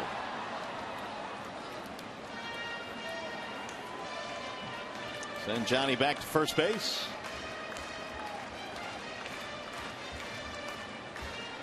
Avila also perking up in the month of May. He came in at 261 this month compared to 183 in April.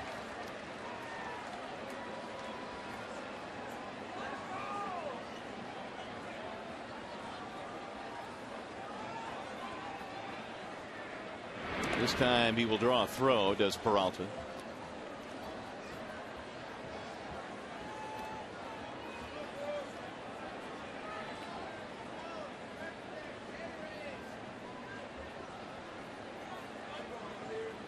Johnny should be on the move here. And there he goes. And another foul back out of play.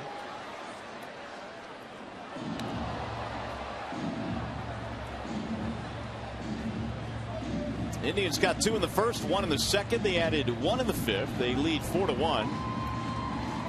Trying to even up this series, and really kind of a measuring stick series for Cleveland, who came in off a great homestand. They were 8-1 in their homestand, feeling good about their ball club, and they worked Verlander early in a lot of pitches, scored 3 runs. Swing and a miss. Peralta was on the move, so he'll get the second, and Avila is out. 6 strikeouts for Ubaldo Jimenez.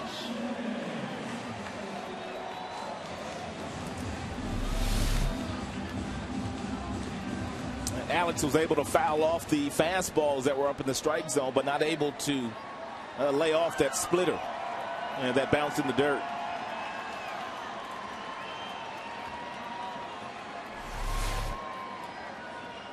Here's Infante. Omar looks at a strike. He struck out back in the third. His big night last night, 3 hits, raising his home average to 449. He's been as good as anybody in their home field. And now quickly down to the count 0-2 as Jimenez tries to pitch around the leadoff walk. Here are those home numbers. Only Miguel Cabrera has been better at Comerica Park. Oh, he chased one there. A bad pitch to go after, and down he goes. 7 strikeouts for Jimenez. It'll bring up Jackson.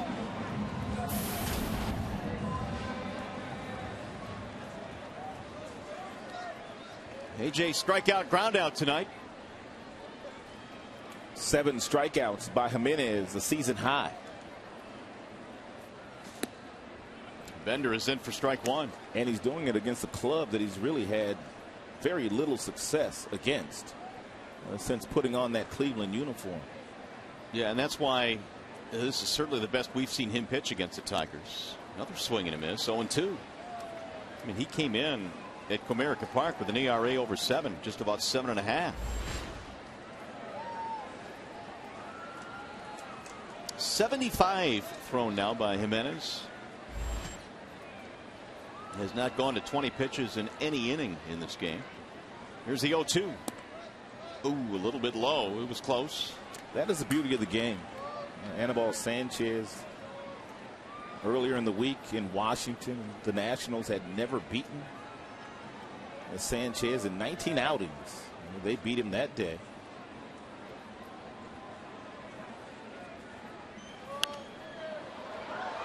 We'll get back out of play. And Jimenez trying to exercise some demons here tonight against the Tigers bats.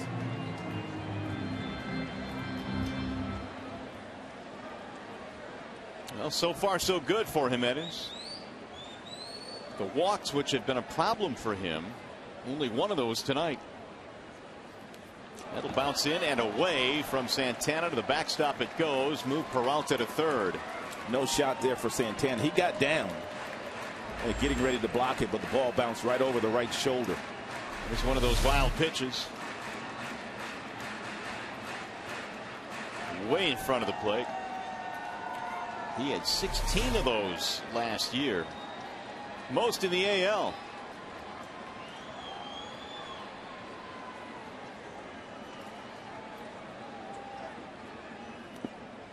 That time Santana able to block it. And it goes full now, 3-2.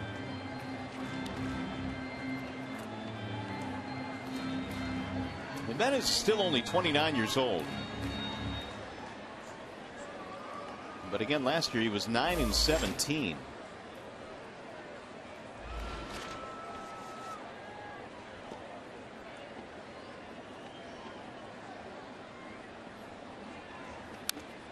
Breaking ball, then he got a piece to foul it back. 3-2.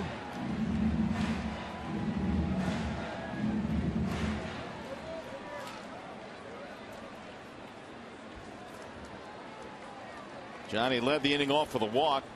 He is standing at third with 2 outs.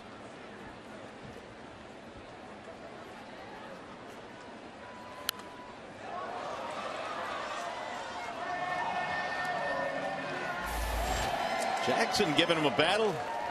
Next pitch will be his 9th in this at bat.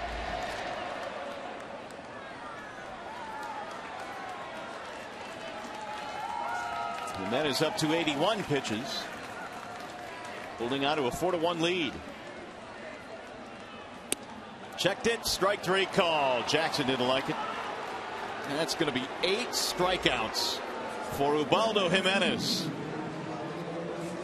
He is pitching as well as we've seen him pitch against Detroit.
tonight's AT&T trivia question. Before the Indians, Cleveland's Major League franchise had 3 other nicknames. Can you name them?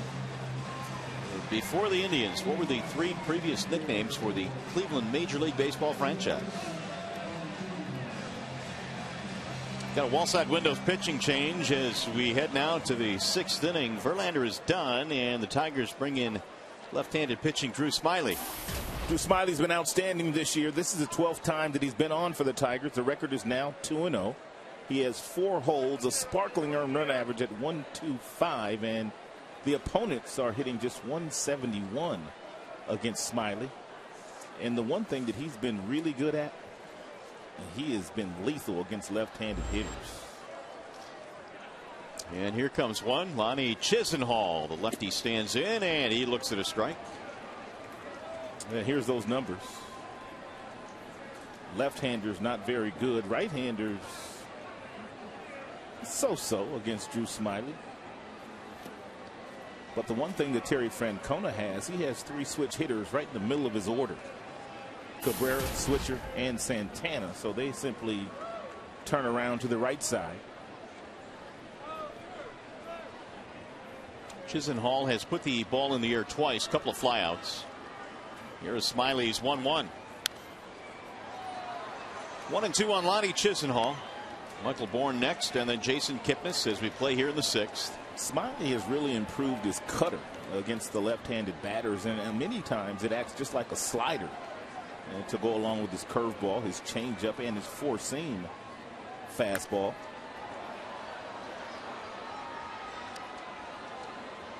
1-2. Well, Drew has been as good as it gets out of the bullpen.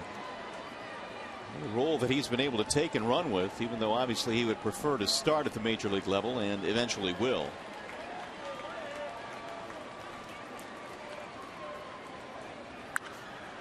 Popped him up. Shortstop side, and there's Peralta. Tigers made a very wise decision a couple of years ago when they were entertaining the thought of making a deal with the Oakland Athletics to get Gio Gonzalez. Of course, Gio Gonzalez, really good pitcher, won 20 games last year. But it kind of gives you an idea of just how fond they were of Smyly, because they wouldn't include him in the deal. Well, he has a 15 scoreless inning streak going, which is the 2nd longest current streak as Bourne tries to bunt his way out. But it does say volumes about how they feel, and I think we saw early on the way Drew handled himself a couple of spring trainings ago, battling for that 5 spot in the rotation. I mean, he beat out some pretty good competition and pitched well the entire month of March. That's right. 1 ball, 1 strike. The Indians got 4 runs against Justin Verlander, and this year the Tribe 5-1 against previous Cy Young winners. It's an interesting note, some of the pitchers they've beaten this year. There's a base hit to center. 1 on, 1 out. It's back to the studio time now. Here's Shannon Hogan.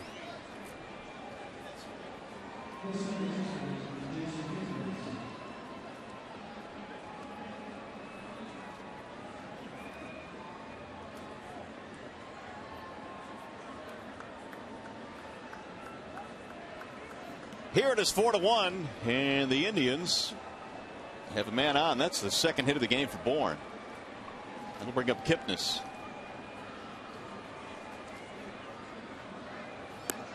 Here are the former Cy Young winners that the Indians have beaten this year. They've beaten R.A. Dickey, who won it last year in the National League, David Price, Roy Halladay, Cliff Lee, and Bartolo Colon, who won it a few years back with the Angels.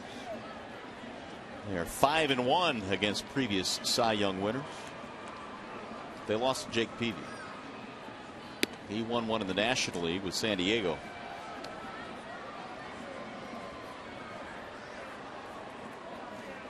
Single walk strikeout for Kipnis.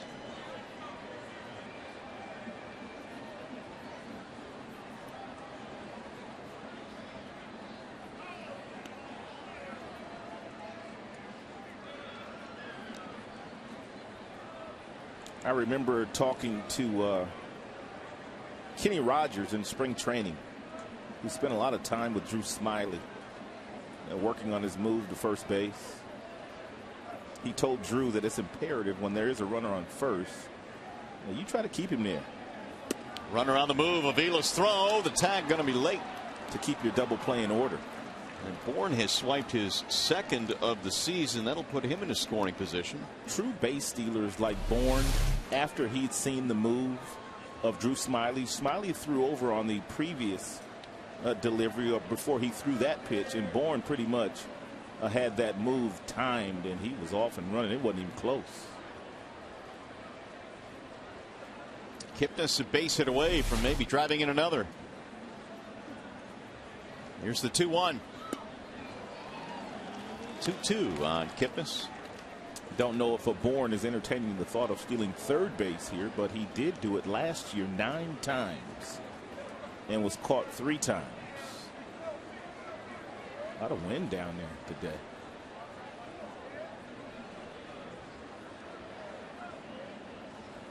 Swing and a miss. Kipnis goes down on strikes. Boy, is Smyly deadly against those lefties. 2 gone. Will be Drew's first strikeout. Good breaking ball. And buried down and away from Kipnis. Every pitch he threw to Kipnis was away from him.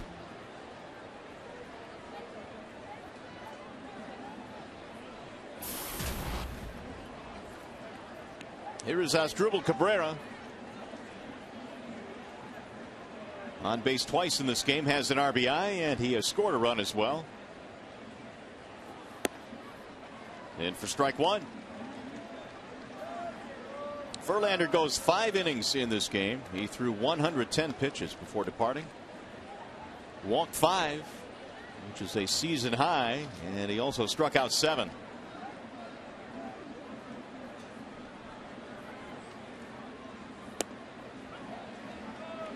Quickly 0-2 as Cabrera disagrees with that call and saunters out of the box.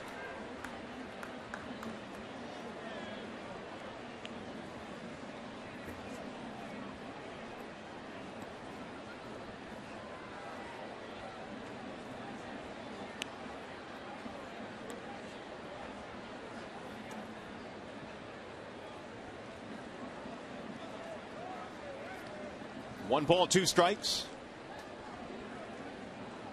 Series finale happening here tomorrow. Day baseball here at Comerica Park. McAllister, Porcello.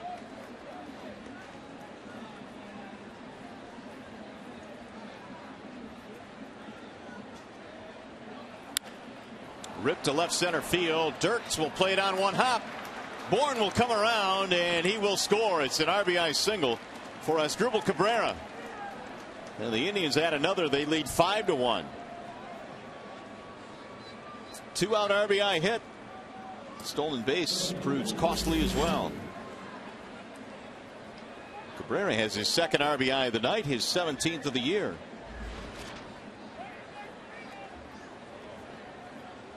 Which will end the streak of 15 straight scoreless innings for Smyly. Indians have done a pretty nice job here tonight, just tacking on runs. 2 in the first, 1 in the second, 1 in the 5th, and now 1 here in the 6th.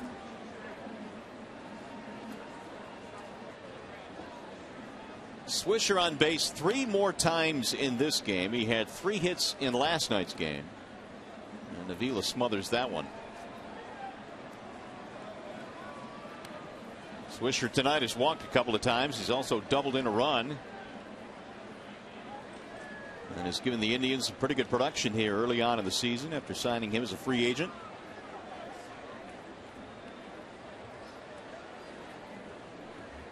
Last 3 Cleveland runs coming in with 2 outs. Here's the 1-0. Instead, he'll go back to first. Swisher was a really good football player as well in high school. In fact, Notre Dame was recruiting him as a safety. Went on to play at Ohio State. Good baseball career there, and then eventually was drafted into the big leagues or into professional baseball. There's a strike on Swisher. And the count now is 1 ball, 1 strike.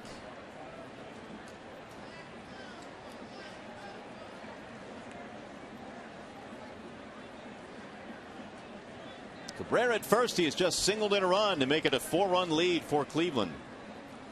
Here's the 1-1. In the air toward right field. Torrey Hunter cruising over. And he'll put it away to end the inning. But another run in for the Tribe, and we go to the bottom of the 6th.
By pitch. Verlander gave up 6 hits before departing with 110 pitches, and all the hits that he gave up came on fastballs. 5 to the left-handers, 1 to the right-hander, but he did have a real good breaking ball at 7 strikeouts. The majority of his strikeouts came on breaking balls and changeups. You have to give the Indians some credit because they laid off some good off-speed pitches early, and they got themselves in some fastball counts, and when they got the fastballs, they didn't miss them. And as a result, they built a lead, and they've extended the lead to 5-1 with a run at the top of the 6th. Torrey Hunter leads it off in the bottom of the 6th inning. Hunter, Cabrera, fielder, 2, 3, and 4 in the Detroit lineup. Torrey is 0 for 2 tonight. Jimenez with 8 strikeouts in this game. Torrey takes outside 1-1. Jimenez struck out the side in the 5th inning.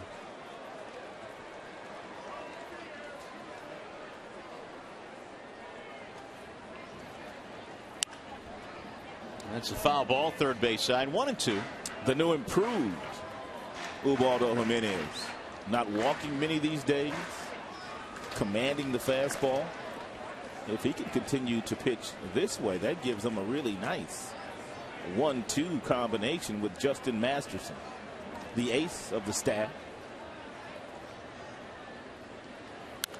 Well, he's kept the walks, as you say, to a minimum this year, but he's still given up quite a few runs. He came in with an ERA of over 6, and twice this year gave up 7 runs in a start.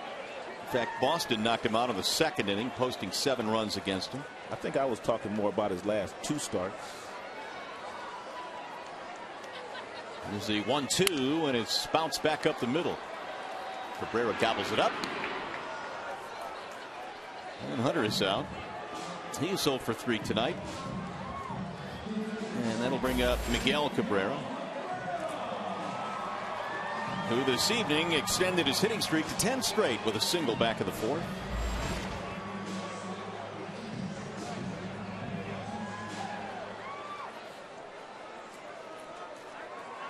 Cabrera, fielder, Peralta with hits. Peralta hit a homer in this game to account for their only run. Cabrera fouls it back out of play. Tigers back in that 4th inning when Miguel singled and Prince doubled. Looked like they were in business with just 1 out. But they weren't able to score in that inning. Busted him inside that time, and he missed. 1 ball, 1 strike.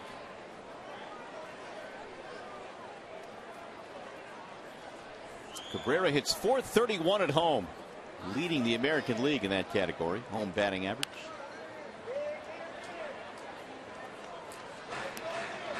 .21 of his 40 RBIs here at home, so his production on the road in terms of driving in runs just about equal at home and on the road.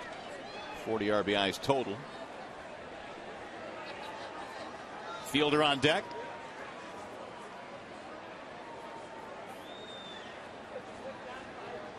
And the 1-2. In on his hands, and he popped him up. Shallow left. Cabrera waving off Brantley. 2 outs. That'll bring up Fielder.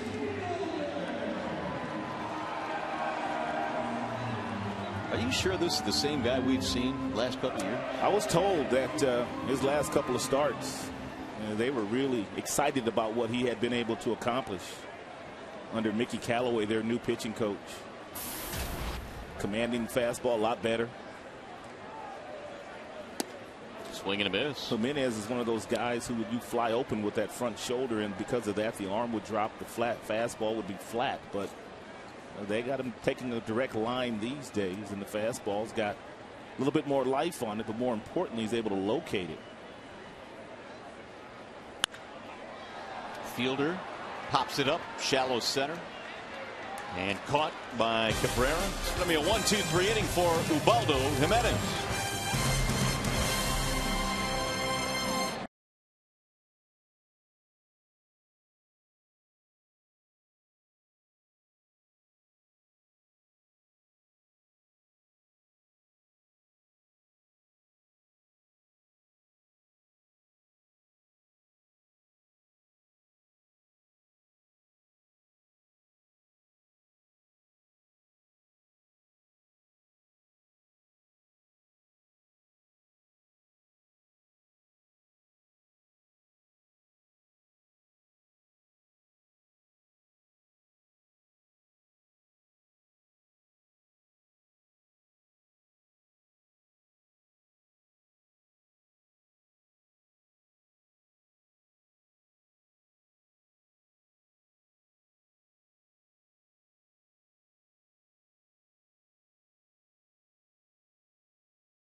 Again, before the Indians, Cleveland's Major League franchise had 3 other nicknames. What were they?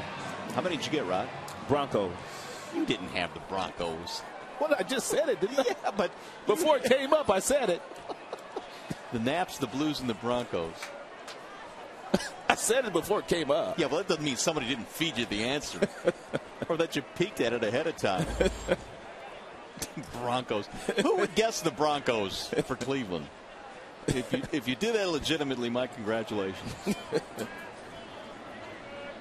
I ain't telling. Yeah, here's Santana to lead things off. Broncos. Jimenez 93 pitches. He has been in control tonight. Smiley has had to come on for Verlander.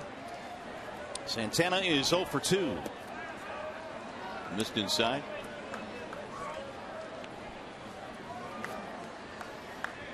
Santana, Giambi, Reynolds facing Drew, who gave up the RBI single to Cabrera in the 6th. Pulled foul. Hit hard, too. That thing ricocheted back into the seats. 1 ball, 2 strikes. Santana, what did he get? Avila on the backswing there? Must have. Yep. Avila wincing. He gets that a lot.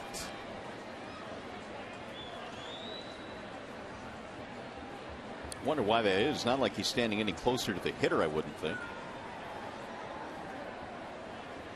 1-2.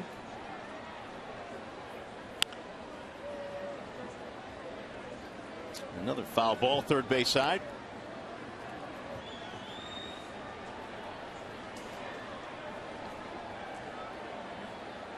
Smiley came in second in the American League amongst relievers in innings pitched, 21 2/3. And Santana will be given time. Giambi and then Reynolds to follow here in the 7th. Tigers find themselves down 5-1. They have had only 3 hits in this game after posting 15 last night. Bouncing ball, first base side. Prince backs up on it. Smiley will cover for the out. Just as a reminder, as you enjoy a cold one, look forward to Miller Time later in tonight's game, brought to you by Miller Lite.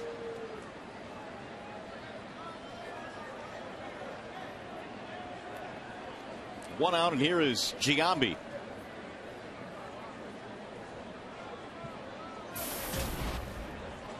.231 average now. Giambi walked with the bases loaded back in the first, forcing in a run.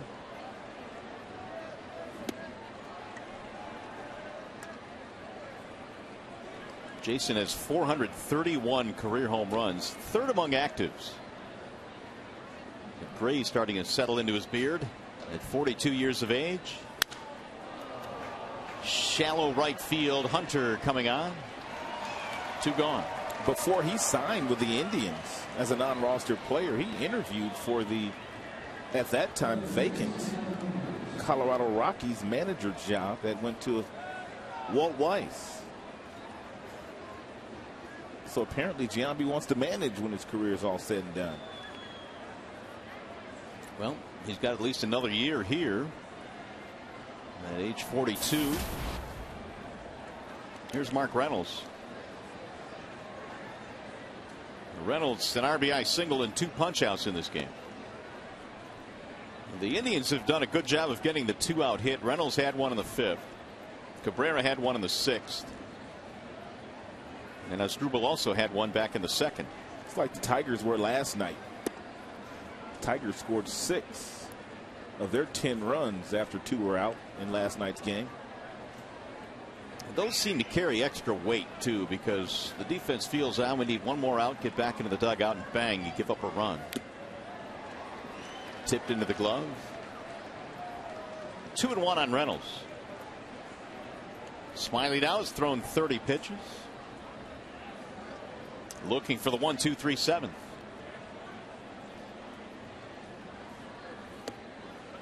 Strike call. 2-2 on Mark Reynolds.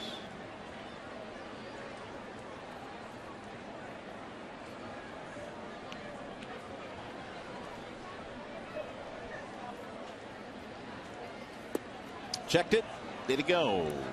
Negative. Bill Miller said he held up 3-2. And should Reynolds reach, Brantley would be next.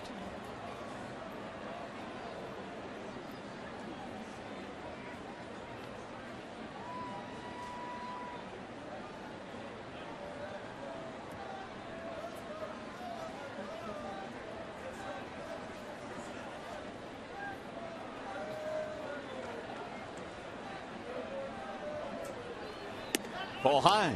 He ends up walking him. 2-out base runner and the first walk for Smiley in this game. And that will bring up the aforementioned Michael Brantley.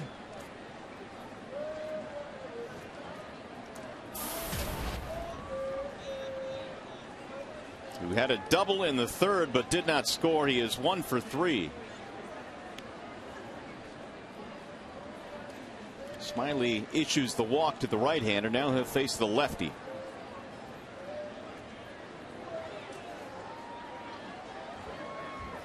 And Brantley takes outside. 1-0.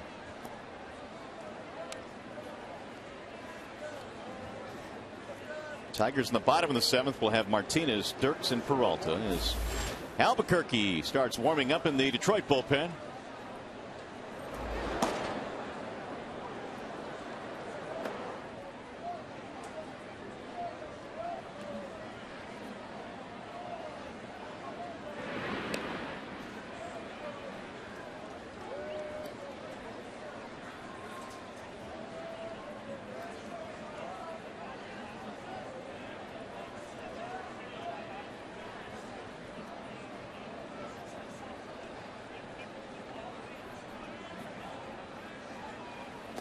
Wave and a miss. 1 ball, 1 strike.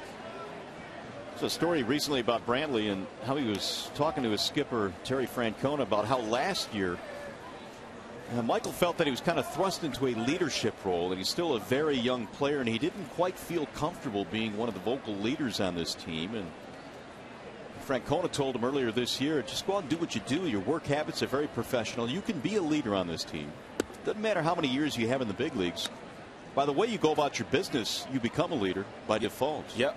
You don't have to be vocal. And so Brantley was kind of given the go-ahead to be one of those leaders on this team, even though they do have some veteran players. But he didn't quite feel comfortable enough with it last year. Here's the 2-1.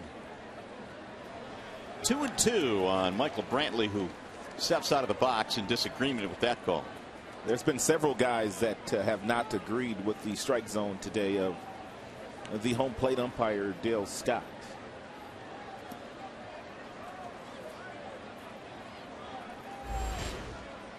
.37 now for Smiley, 23 of which have been strikes.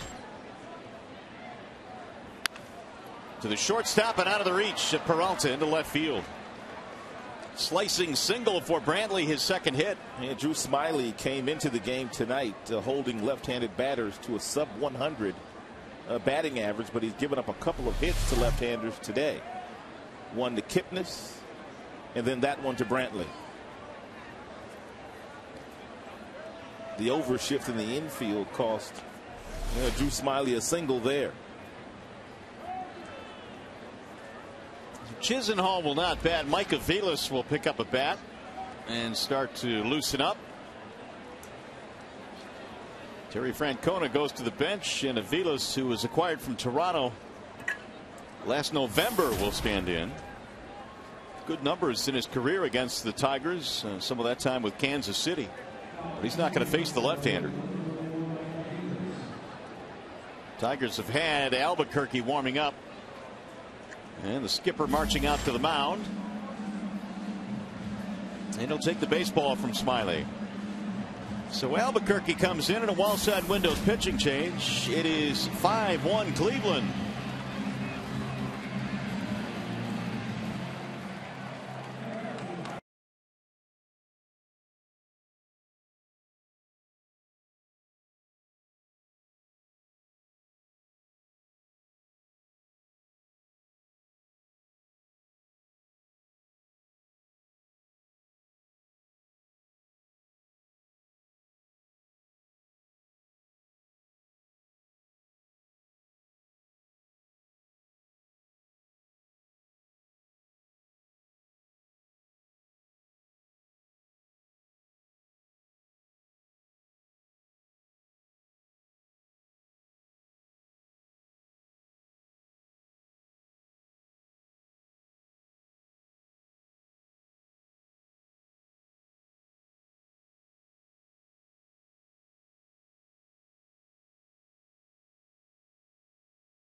Top of the 7th inning, Drew Smiley is out of the game. Albuquerque is in with 2 on and 2 out, and the Indians again in search of a 2-out hit. The pinch hitter is Mike Aviles.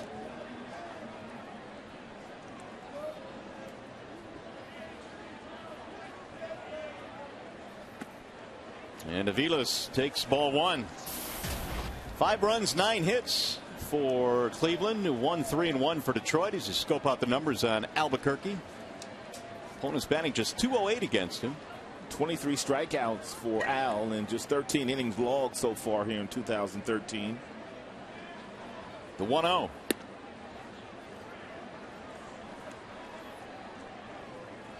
Albuquerque has a couple different sliders. The get me over slider that Aviles just took for strike one. And then he has that one that's down and away from the right-handers that they don't touch. Line drive to left. That's a base hit. Reynolds rounding third. They send him home. Throw to the plate. Albuquerque fires down to second. Safe there. Aviles takes the extra base. Another run is in for Cleveland, and it's 6-1. Another 2-out RBI hit.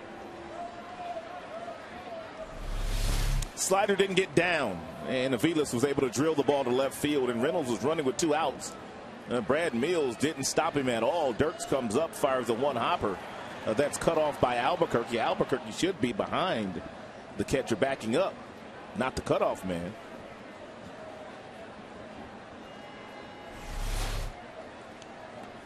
So it's 6-1 now. That's 10 hits for the Indians and a wave and a miss by Michael Bourne. Bourne 2 out of 4 with a couple of singles. He has scored a couple of runs and has stolen a base. Indians have a chance to break this one wide open here with a base hit. The 0-1 pitch. Low. Fastball in 95 from Al. Well, the 2-out walk created a scoring opportunity, and the Indians cash in. That run will be charged to Smiley. Here's the 1-1. I don't know for sure, but I believe that he pretty much pitched around Reynolds, the right-handed batter with some power. 11 home runs for Reynolds to get to the left-hander Brantley, but Brantley was able to get a single to prolong the inning. But that's the way that Drew's thinking these days. Why not get the matchup that you want? Just didn't get the out of Brantley. Well, coming into today, lefties were just 2 for 30 against Smiley, so I mean, that stands to reason he was pitching around him. But a couple of lefties got hits off Smiley in this game. 1 ball, 2 strikes.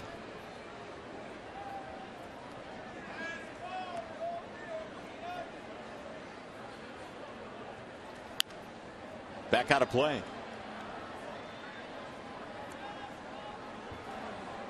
Michael Bourne has won a couple of Gold Gloves. He has led the National League in stolen bases a couple of times. Made a couple All-Star teams. And yet it took a long while for him to get signed this past offseason. Well, he was tied to one of those draft choices, I think. The same situation as Kyle Loesch. Yeah. Whereas whoever signed them, they were going to lose their #1 pick. Avila down to scoop it. 2 balls, 2 strikes. And that certainly has made a difference in the way teams deal with guys that can be signed. Bourne originally drafted by the Phillies in 03. February 20th is when he was signed. I mean, that's real late into the offseason. Spring training had already began. Yeah. Wave and a miss, and that'll take care of the Indians here in the 7th, but they get another run. Stretch time here at Comerica Park.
inning stretch here at the ballpark. Tigers have managed only 3 hits. Mario and Rad back here at Comerica Park, and what a night, or what a difference a night makes. Tigers had 15 hits in last night's ball game, Rob, but JV came out here tonight and just didn't quite have that command early on in the game. No, but you also have to give some credit to the Cleveland Indians, who pretty much could have rolled over after giving up 10 runs last night, knowing they had to go up against Verlander. But you're right, Verlander gave up 6 hits. All 6 of the hits were on fastballs, but they laid off his off-speed stuff early. And Cleveland has come up with some big hits, some clutch 2-out hits, which has made a difference in this game. And now they will go to the bullpen. Nick Hagedorn will come on for Cleveland. Yeah, we saw Hagedorn in last night's game. Just about everybody that Terry Francona will run out of his bullpen late in the game has really good numbers.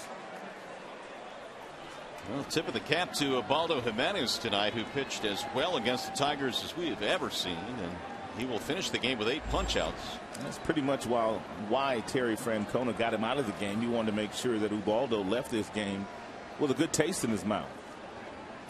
So we'll see if the Tigers' bats can come back now as Victor Martinez leads it off here in the bottom of the 7th. Victor hammers the first pitch down the left field line. Extra bases, it appears. It'll go all the way to the corner. Brantley digs it out of there, and it's a leadoff double for Victor.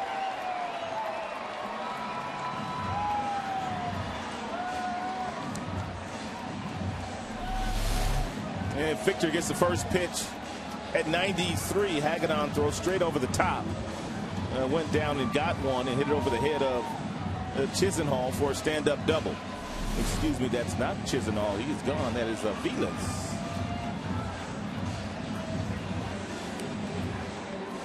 Vilas is your new third baseman. He pinch hit for Chisenhall, and we'll get a pinch hitter now for Dirks. That would be Matt Tuiasosopo. Last time we saw him swing the bat, he delivered a key home run against Washington. 3-run shot that got the Tigers to within 1 run, but they eventually lost that game to the Nationals. Doing what Tuiasosopo has been able to do at this level in limited playing time is not easy.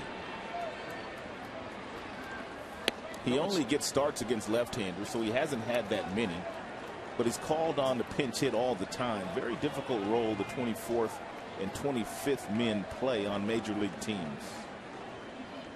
He's pinch hitting for Dirks here after the leadoff double by Martinez. Tigers trying to get back into this game. Fastball from Hagedorn missing. 2 balls and no strikes.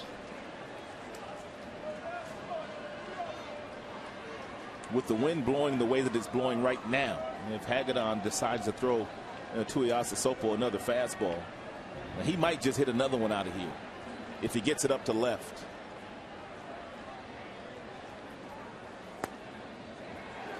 He missed again. 3-0. Hagedorn, born in Idaho, lives in Seattle. With Cleveland last year, appeared in 27 games. And Peralta waiting on deck.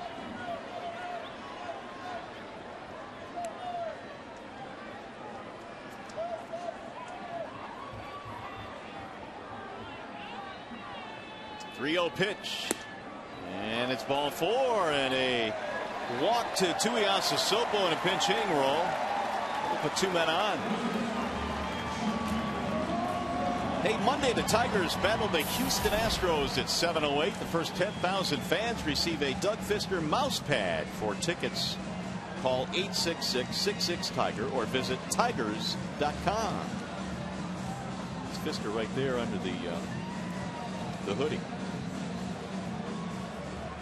Trying to keep warm on a chilly evening. Mickey Callaway out to have a chat with Hagedorn. Hagedorn has come in and given up a double to Martinez and a walk to the pinch hitter Tuiasosopo. More action in the Cleveland pen. Cody Allen.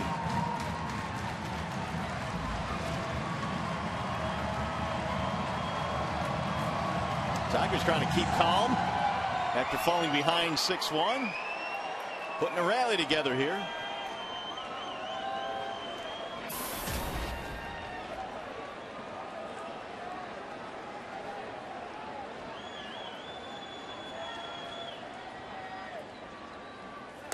Peralta takes one right down the middle. Strike one.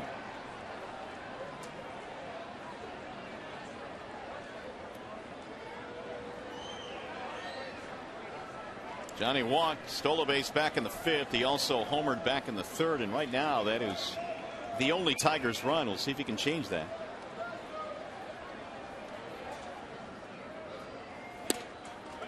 Ooh, good pitch on the outer edge. Peralta looks to the sky. Didn't like that call. Hagedorn threading the needle. 0-2.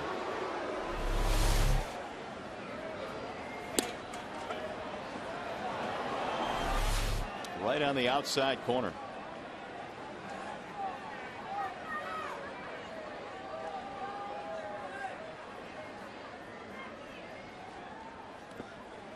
Good block by Santana.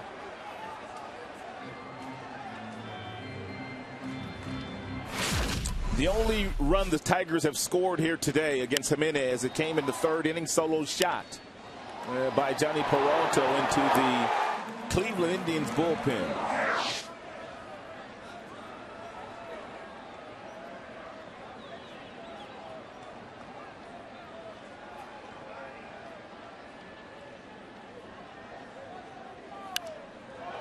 Fly ball foul. Back to the seats it goes down the first base line. Tigers 1 run 4 hits in this game. 6 runs 10 hits for the Indians. They got to Justin Verlander early with 2 in the 1st, 1 in the 2nd. Martinez leading off with a double. Tuiasosopo pinch walk.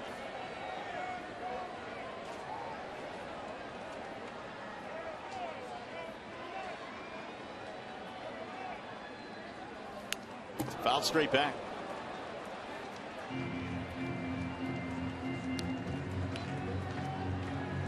Peralta now has hit safely in 10 consecutive games. That hitting streak extended with his home run back in the 3rd. That's his longest hitting streak of the year.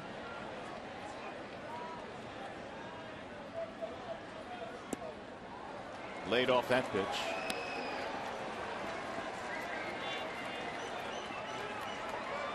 Longest current inning streak right now in the big leagues belongs to Ryan Braun and a couple of Tiger teammates. Each have hit safely in 10 in a row. Cabrera and Peralta.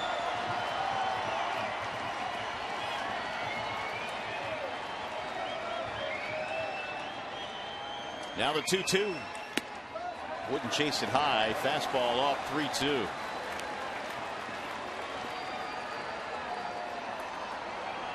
Jimenez started, retired the last 6 in a row he faced.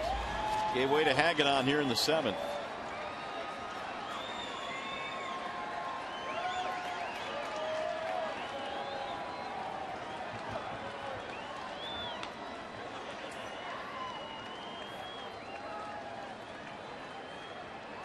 And the 3-2. Ripped to left field, but foul. Johnny uncoiled on that fastball. 3-2, the count stays. While the Indians have a sizable lead here, 6-1, they've also left 10 men on base in this game.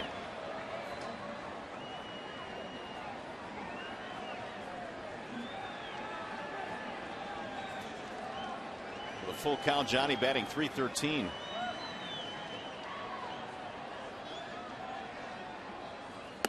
And he walked him. That's going to load the bases. Big inning potentially brewing for the Tigers. Nobody out.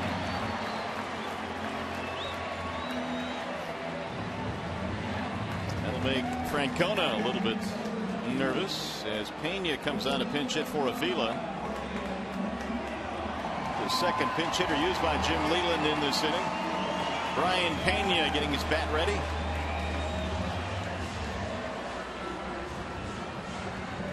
And here comes the skipper, Terry Francona, slowly making his way out to the mound. Cody Allen warming up. Francona bringing the hook with him.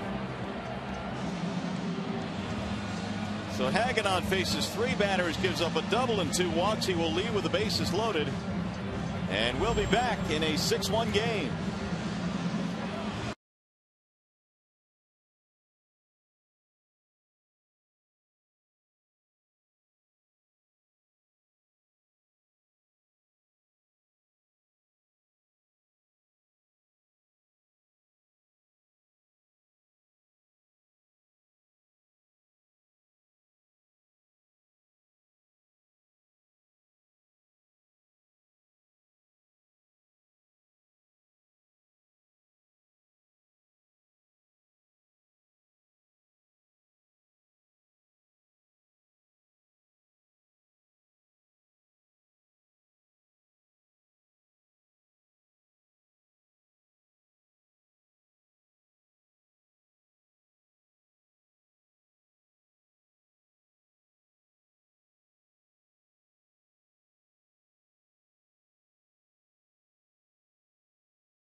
game summary. They scored first, did the Indians, as they have done on many occasions this year. They scored a couple of runs in the very first. They weren't done. They scored another one in the second. Tigers got on the board in the third inning. Solo shot by Johnny Peralta. But the Cleveland Indians very impressive here. They just continued to chip away. In the fifth, they drove in one more. The sixth, they also got another run. So this team has just done a very good job and added one more in the seventh inning as well. And a lot of their runs today have come after two were out. So they took one on the chin last night, and they lost. As the Tigers scored 10 runs, they only scored 4, but they came out today swinging the sticks. Cody Allen will take over now, coming out of the Indians bullpen. 19 strikeouts for Allen in 15 innings pitched, only 6 walks, and the opponent's hitting .220 in the 12 games that he's been in so far this year. Indians have scored 6 runs. They may need every single one of them before this one is over. Brian Pena pinch hitting with the bases loaded. Ball 1. Pena hitting for Avila. 1 for 1 in a pinch hitting role this year. Cody Allen was drafted in 2011 and became the second member of the 2011 draft to make it to the big leagues. On the fast track. Way high, goes to the backstop, but Martinez will not be coming home. 2-0. Wise decision here by Victor Martinez. No need in forcing the issue. Nobody out, bases loaded. A favorable bounce right back to Santana. And the first member of the 2011 class to make it to the big leagues is Trevor Bauer, who also is a member of the Cleveland Indians organization. Good read there by Martinez, seeing that ball coming right back to Santana. And Pena takes low, and now it's 3-0. No green light here. Take your walk. And your RBI. Allen has fallen behind. Martinez to Iasisopo. And Pena looks at a strike.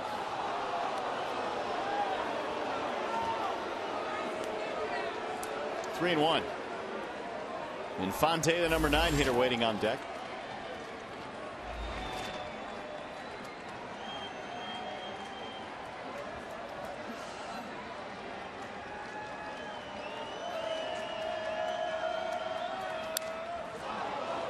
Three-2 now on Brian Pena. Good firm fastball there from Allen at 95 miles an hour, right down the middle.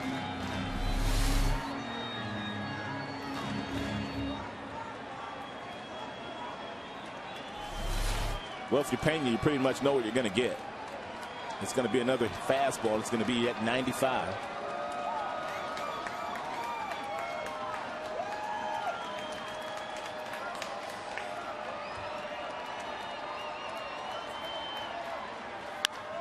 Driven to center field on a line. Bourne comes on to make the catch. Martinez will tag. He will score. Sac fly RBI for Brian Pena. That's exactly what Pena got. Mid-90s fastball that was whistled into center field for a sac fly. That'll make it 6-2. 1 out.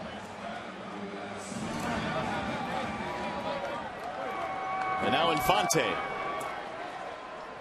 Allen fell behind 3-0 with the bases loaded and gets Pena to fly to center. Omar loves fastballs. A lot of teams have been throwing him breaking balls lately. Fastball away.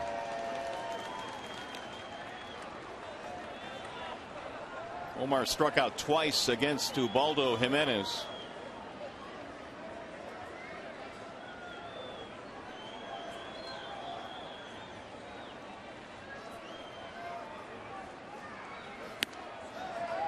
Now 2-0. Allen continues to pitch from behind.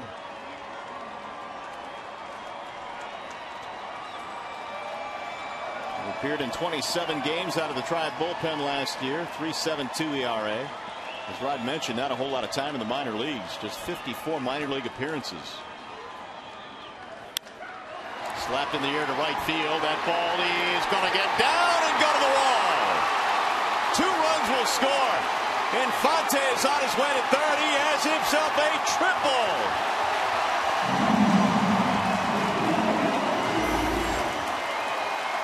And the Tigers are making a comeback on the Indians bullpen. Cannot throw a fastball by Infante when he's looking for it. That 95-mile-per-hour fastball out into Triple's alley. And Omar got on his horse, and by the time Michael Bourne picked it up, he was rounding second and headed to third with a stand-up triple and 2 ribbies. 13 RBIs now for Infante. Tigers right back in this game, 6-4. Omar just loves hitting in this ballpark. And still only 1 out. Here is Jackson, the top of the order.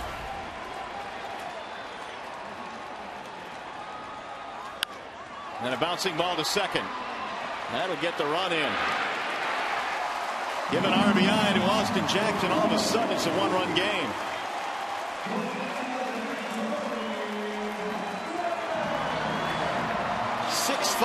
Ball game now. Hey, tomorrow the Tigers battle the Indians at 1:08. It's Sunday Kids Day. All kids 14 and under receive a Torrey Hunter poster. For tickets, call 866-66-TIGER. And here is Hunter now with 2 outs. Way high. No feel for that breaking ball that Allen just threw, and the reason for that is that's the first one he's thrown. All fastball since coming in, finally tries to find a grip and a feel for the breaking ball. It wasn't there. Allen had stranded 7 of 11 inherited runners coming into this game, but 3 have scored in this contest. Kipnis over to his left, and that'll end the inning. Big inning though for the Tigers. They get right back into this one with a 4 spot. Infante triples in a pair, and as we go to the 8th, it is now a 1-run game.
Seventh inning, are right back in this game now. They score 4 times. The Indians 1 through 3 hitters have been awfully good. And how about the job tonight, Rod, by Ubaldo Jimenez? Best we've seen him in a Cleveland uniform, and we heard as much in the last couple of outings that he had. His last start against Kansas City, 7 innings, and only gave up 3 hits in that game, walked a couple, had 4 strikeouts. So it appears that he's on to something under the new pitching coach, Mickey Callaway. Tuiasosopo stays in the game. So does Pena behind the plate.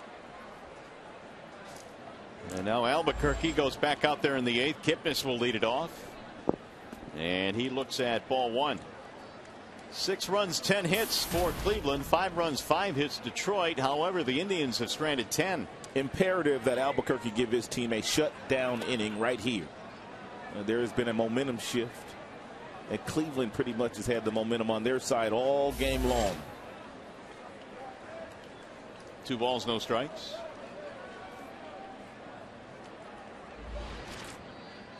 Albuquerque came on in the 7th, gave up an RBI hit to the pinch hitter Aviles. Then he struck out Bourne. Breaking ball stays high. Now the count goes 3-0.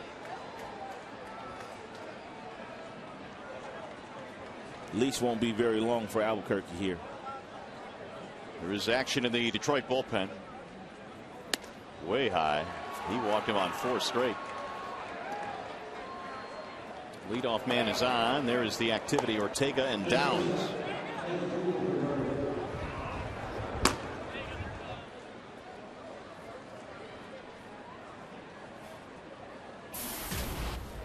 As Asdrubal Cabrera bats. 2 out of 4 tonight. He has singled and doubled. He has knocked in a pair of runs, both of them coming with 2 outs.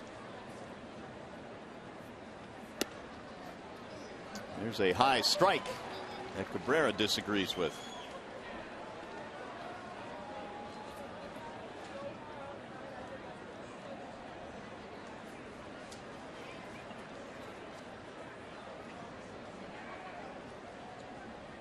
Despite the fact the Tigers have been out hit 10-5, they're down by just 1 run.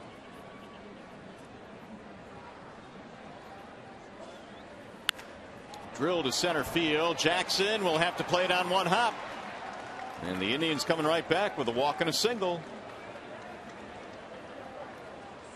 Now the middle of their lineup coming up as well.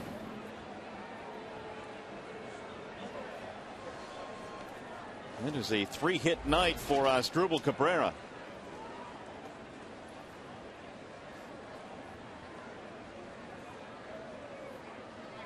Brian Pena with a quick visit. Nick Swisher has grounded into 3 double plays this year, all 3 coming batting left-handed, and desperately needed is a ground ball off the bat of Swisher for Albuquerque.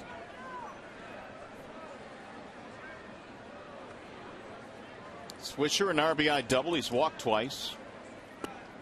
Low 1-0.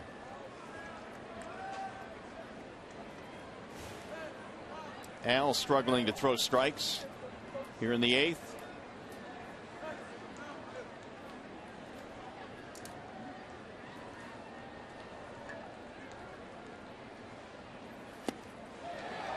Out in front, and the count goes 1-1.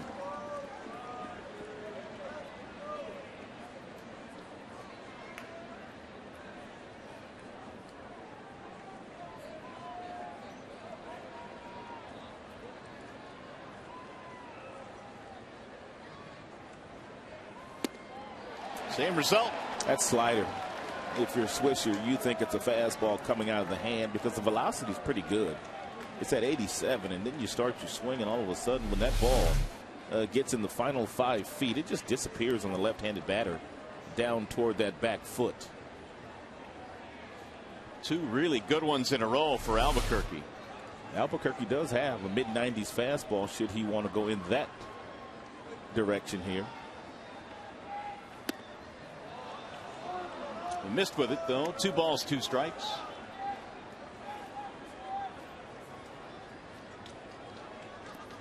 Santana waiting on deck. Tigers down by a run. We're in the 8th.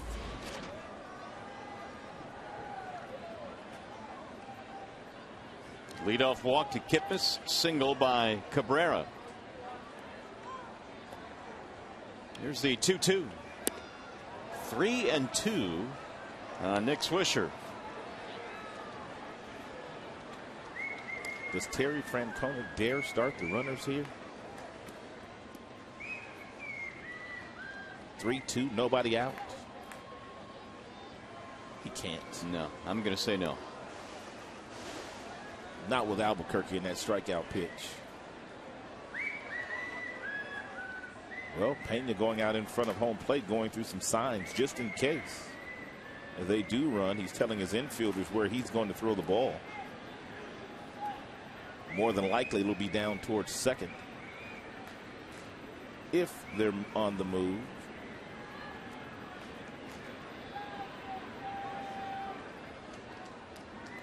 They are not.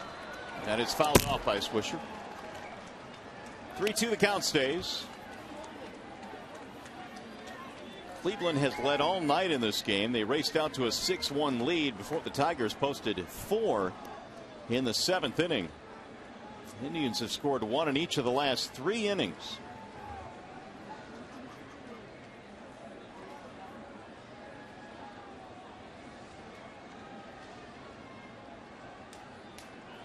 Swing and a miss, struck him out. It's a big one there for Al. 1 gone.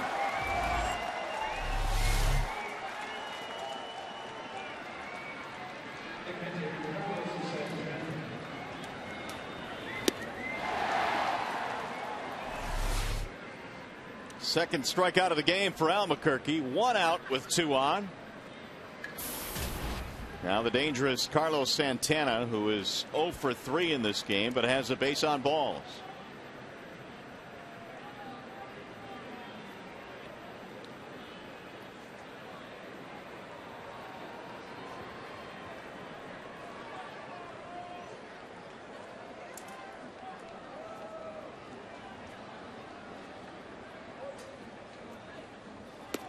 Ball outside.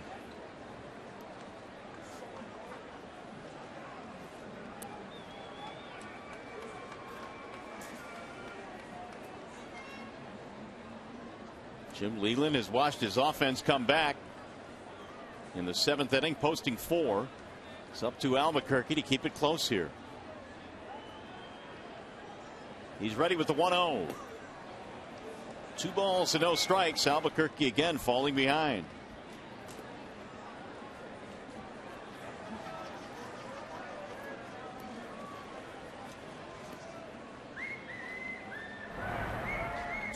Albuquerque came into this game tied for 3rd among American League relievers. He now has 25 strikeouts. Here's the 2-0. 2-1 on Santana.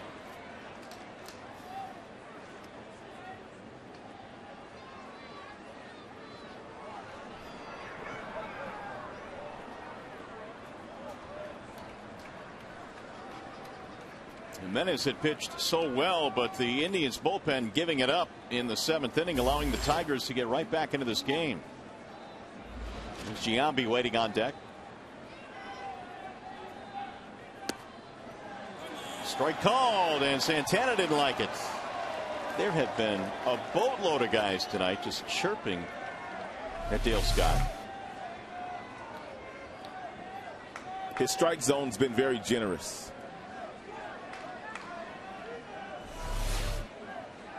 Albuquerque, though, will take it 2-2.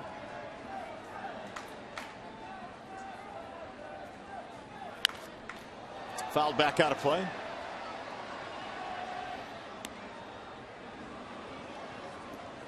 Santana, a year ago, April, signed a 5-year deal with the Cleveland Indians.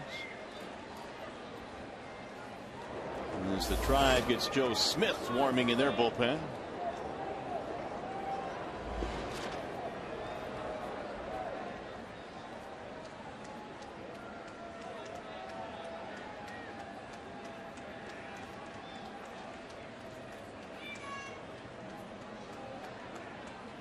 Al has thrown 28 pitches.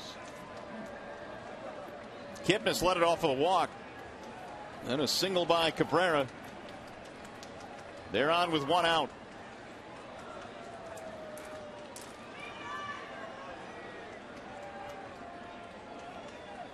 And the 2-2. Bouncing ball slowly. And Albuquerque can't field it cleanly. Everybody is safe and the bases are loaded.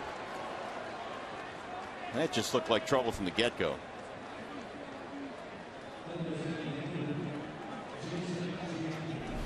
Even if Albuquerque's able to make this play, I doubt very seriously if he's going to throw Santana out over at first base. And Miguel probably wouldn't have thrown him out either.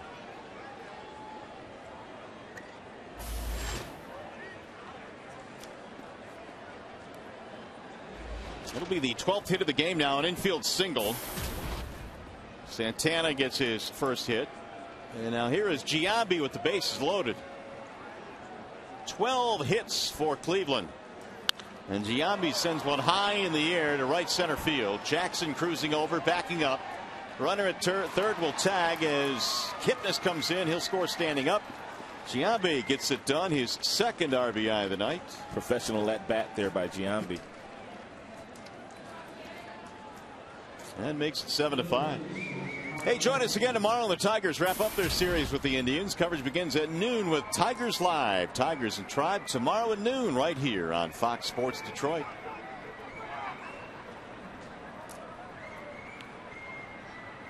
Two-run lead again now for Cleveland. And the Indians again looking for a two-out hit. Here's Reynolds. He provided one back in the fifth to drive in a run. Sends a ground ball foul.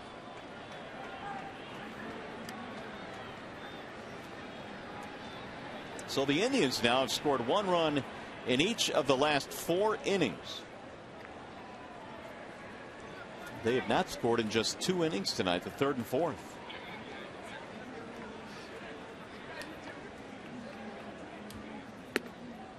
Ball high. 1 ball and 1 strike on Mark Reynolds. Tiger bullpen in recent weeks has been really good. The ERA down to 3.69, but they've given up some runs tonight. There's a ball inside, 2-1. Smiley allowed a run in the 6th inning.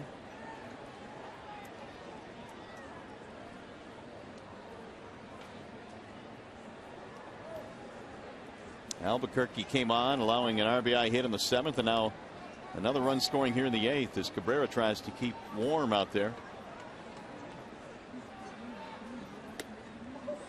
Missed inside, 3-1. Al now has thrown 34 pitches. Thermometer says it's 48 degrees outside. Chilly night.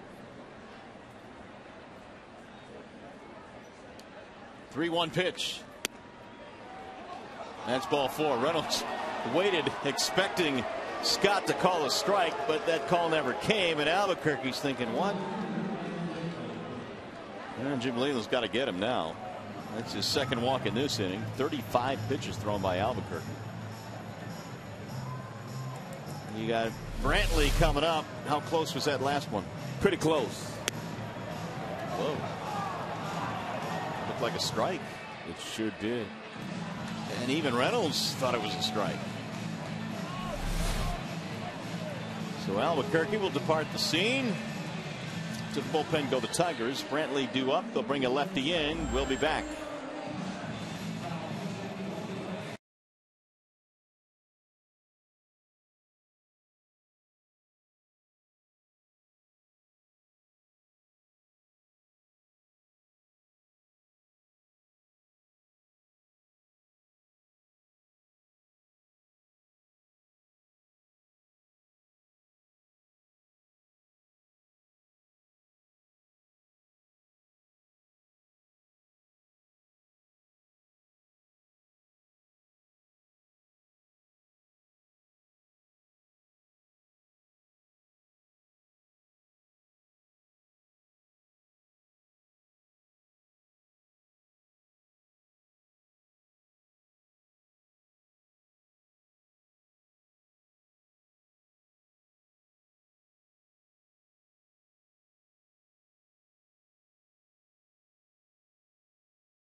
Is the score, and here is the upcoming pitching matchup presented by Gordon Chevrolet. Tomorrow, as we close out the series, Zach McAllister will be facing Rick Porcello. Porcello will be working on 10 days rest. He was skipped the last turn in the rotation because the Tigers had quite a few off days, and that's usually what happens when you're the number 5 guy in the rotation. You do get skipped on occasion. Second time this year Porcello has been skipped. It'll be the series finale before Houston comes to town. Meanwhile, this is a huge at bat in this game as Michael Brantley stands in against the lefty Darren Downs. And he sends a ground ball to short. And just like that, one pitch ends the inning. So they will settle for 1 run. It's a 2-run game now. And as we go to the bottom of the 8th inning, Cabrera, fielder Martinez coming up.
The Indians have scored a run in each of the last 4 innings, and as we go to the bottom of the 8th, Tigers now find themselves down by 2 after getting back into this game with a 4-run 7th. Joe Smith is the new pitcher now for Cleveland. He's setting up for Chris Perez these days. Has pretty good numbers. He's got a sub-1 earned run average, 14 strikeouts, just 2 walks for Joe Smith so far this season in 11 2/3 innings, and the opponents are hitting 175 against him, but not Miguel Cabrera. His numbers are much better than that. 368, 7 for 19, 2 home runs for Miggy against Joe Smith. Well, we'll see if the Tigers get the bats cranked up again. As Cabrera leads it off, they picked up a 4 spot in the 7th. And a ball outside to Miguel Cabrera. Fielder and then Martinez to follow. Cleveland tonight has stranded 13, including the bases loaded in the 8th. It sails high, 2 balls, no strikes. That's the main reason why the Tigers still have a golden opportunity of winning this game. And they've got the heart of the order coming up. High fly ball right field. Drew Stubbs will go back. He has just checked in defensively, and Cabrera's out, 1 gone.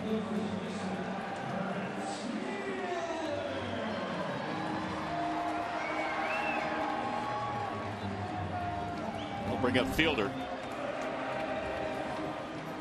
Swisher has moved from right field to first base. Reynolds out of the game. Stubbs taking his spot in the lineup. Here's Prince Fielder.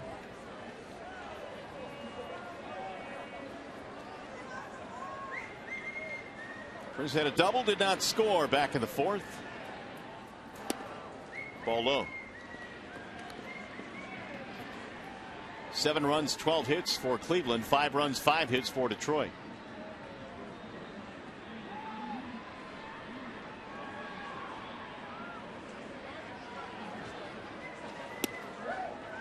That's it for a strike on the inside part of the plate.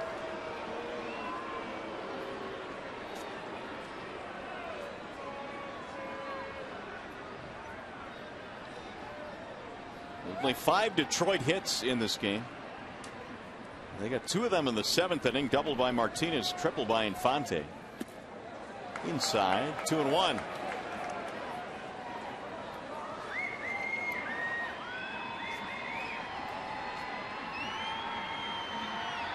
They've had Allen, Hagedon, now Smith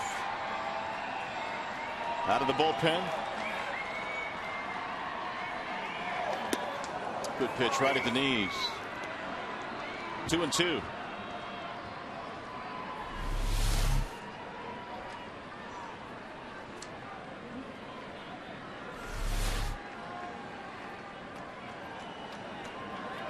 Smith appeared in 72 games last year, 71 the year before that. And Fielder is hit by the pitch.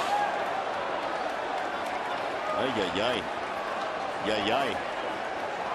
Fielder gingerly down at first base. And he got him on that inner thigh on the left leg. Oh, man.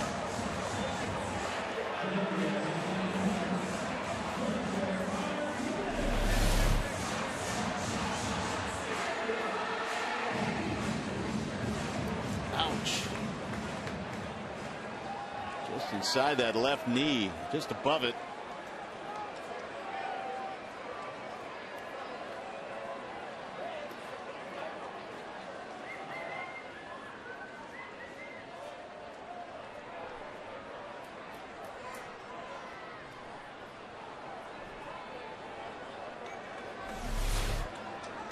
So the tying run coming to the plate now. Martinez started the rally in the 7th with a double. See what he can do here in the 8th. That one cuts in and low. Prince does get hit quite often. And last year was hit by a pitch 17 times, which tied for the American League lead.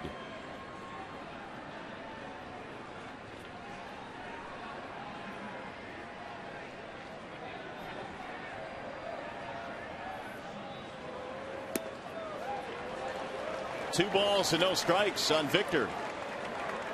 He has fallen behind all 3 of the hitters that he has faced so far in this inning. He got Miguel to fly out to right field on a 2-0 pitch. Same can be said about everybody that Terry Francona has brought out of his bullpen tonight. Tito chewing that bubble gum, wasn't he? He's chopping up a storm down there. Here's the 2-0. Outside, 3 balls, no strikes. Tuiasosopo waiting on deck. Victor took a quick look into the dugout to see whether he could swing here 3-0.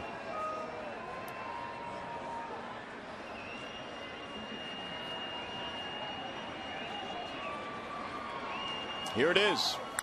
He is swinging 3-0. It's a foul ball. Jim gave him a quick nod, said, "Go get him, big guy."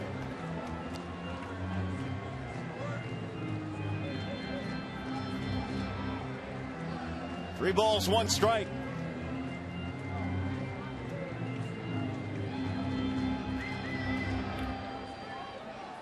One on, 1 out. We're in the bottom of the 8th. 7-5 Cleveland.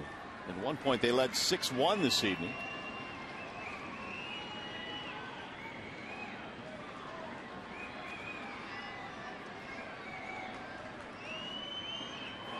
Outside.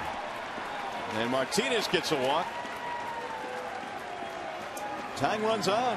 And Tuiasosopo pinch hit just a couple of days ago in Washington, D.C. and against Dan Herron with a couple of runners aboard. Hit a 3-run homer, his first pinch hit of his career. Homer, that is.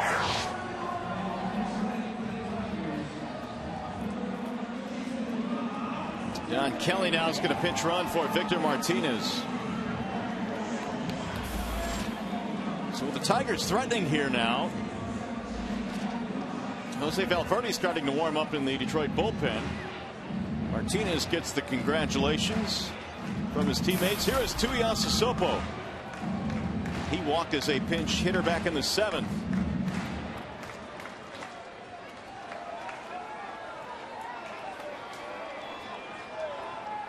tying runs on here with one out. Missed it low, 1-0. Boy, 5 for 11 this year with men in scoring position for Tuiasa Sopo. He's got 11 RBIs in limited playing time. It's pretty good. It's really good. There's a strike called, 1-1.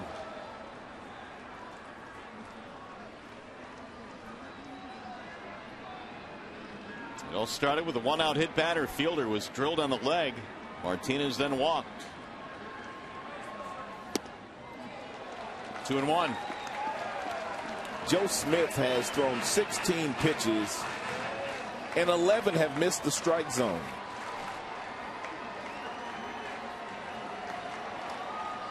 Fielder and Kelly. That's a foul ball. 2-2 on Tuiasa Sopo. There's the ratio now on Smith.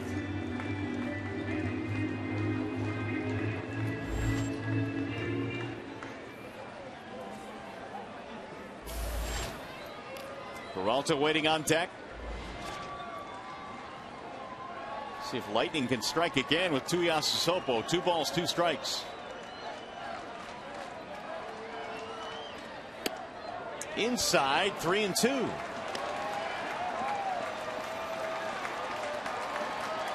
Smith still not throwing strikes.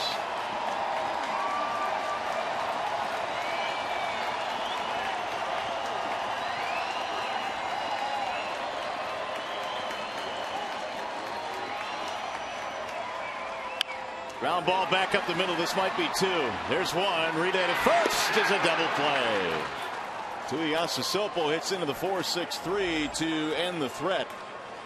No runs, no hits. 1 man left on the way to the 9th.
Ninth inning, it is still a 2-run game, 7-5 in favor of Cleveland. You see they've stranded 13 men in this game.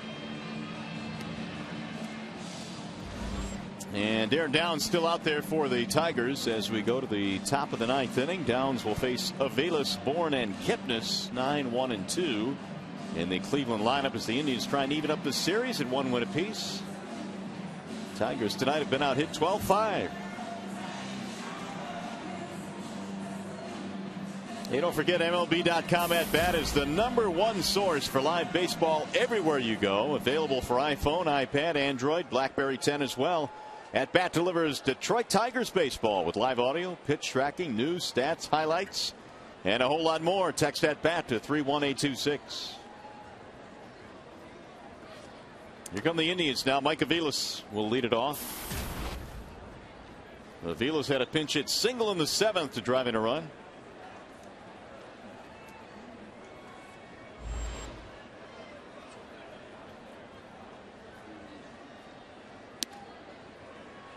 Ball one outside as we get the 9th inning going. Verlander started this one. Smiley came on, then Albuquerque, and then Downs.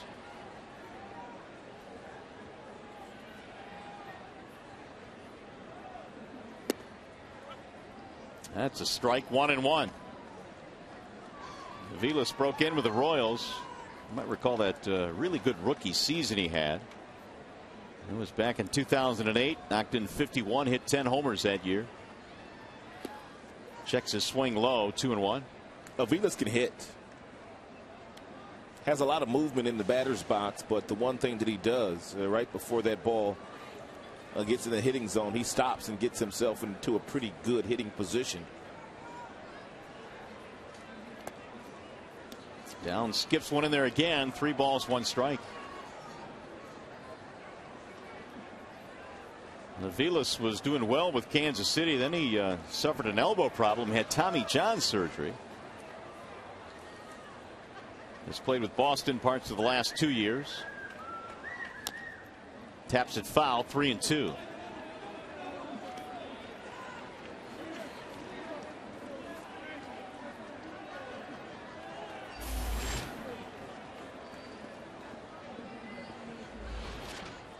Michael Bourne waiting on deck.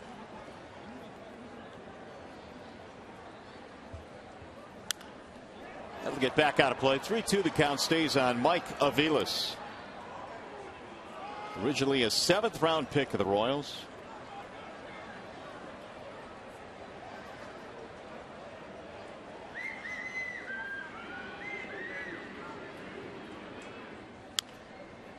In the air. Shallow left field. Peralta going back, has room. 1 out. Mario, did you know that Avilas was traded from the Boston Red Sox to the Toronto Blue Jays this offseason for John Farrell, who was managing the Toronto Blue Jays at the time? Yeah, that deal was done in October.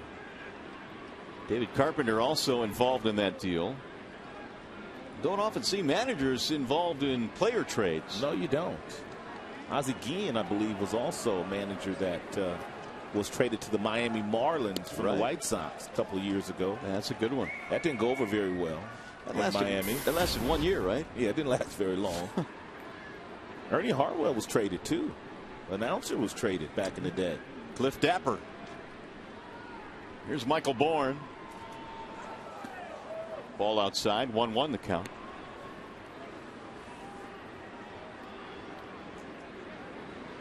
Bourne in this game has been on base twice, couple of singles, a steal, and 2 runs scored.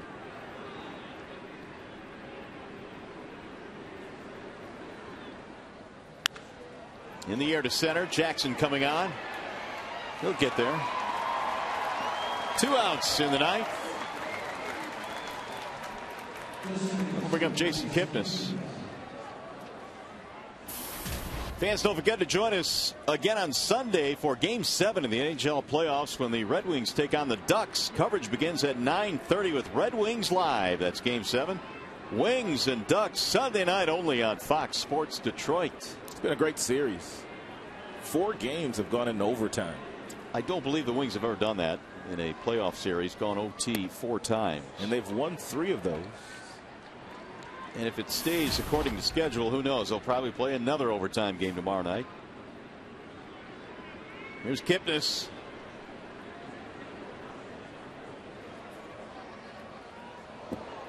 That'll go to the backstop, 1-1.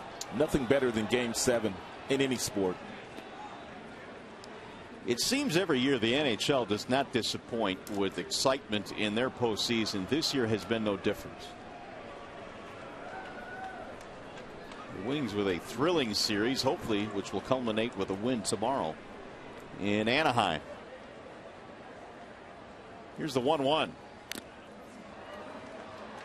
1-2 the count. Yeah, the Wings have been playing some very intense hockey the final few weeks of the season just to get in to the playoffs. So, yeah, you can argue they've been playing playoff hockey for quite a while now. That's right. 1 ball, 2 strikes.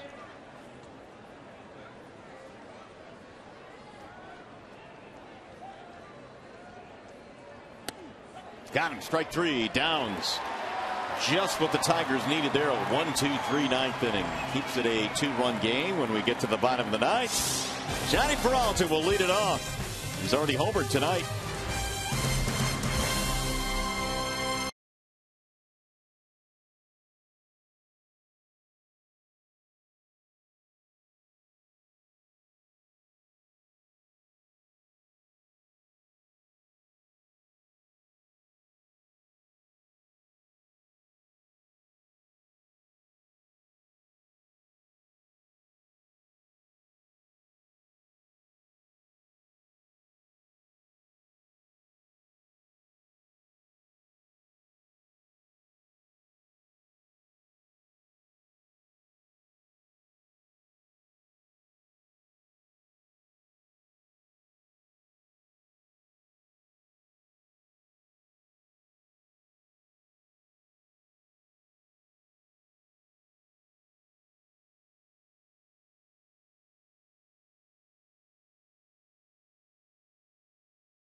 Let's flash back to August 5th of 2012. There were 2 outs.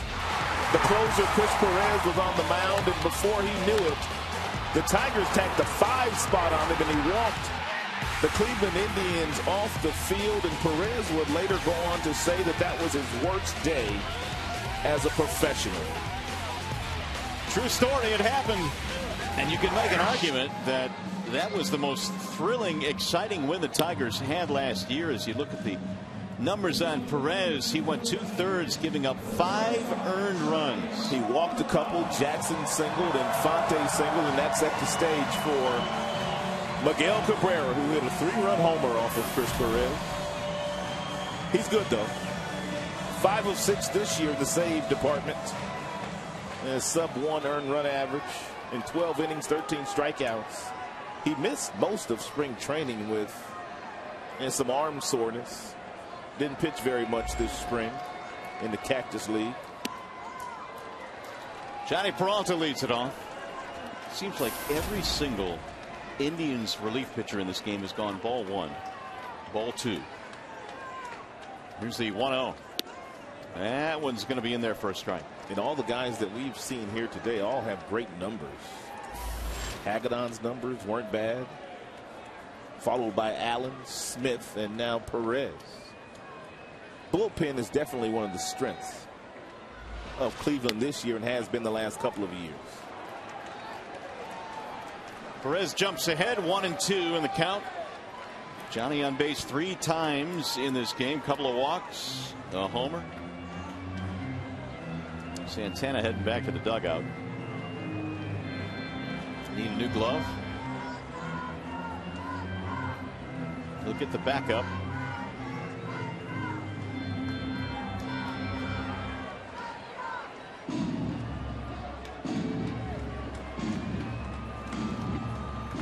Hey, don't forget, as soon as the game ends, our coverage, well, is just getting going. Tigers Live coming up. You'll hear from the skipper, Jim Leland, all the players as well. We'll break down this one. Tigers Live immediately after the game from the Paul Sam Studios here on Fox Sports Detroit. And he got him, strike 3. Good breaking pitch on the outer edge, and Peralta is caught looking.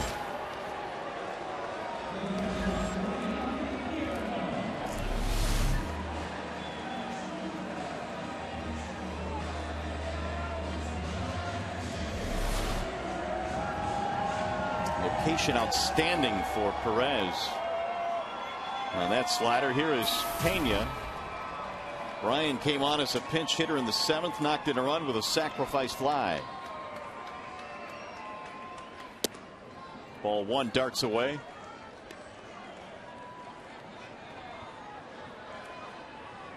Avila started the game. Pena pinch hit for him in the 7th.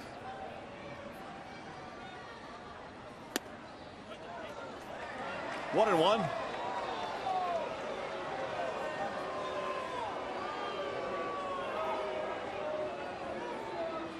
We've had guys stepping out of the box all night in silent protest.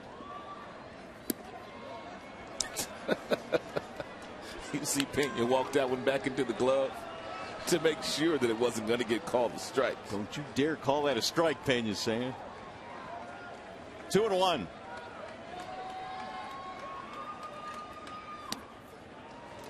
Outside corner. 2 balls, 2 strikes. Chris Perez, 39 saves last year, 36 the year before that.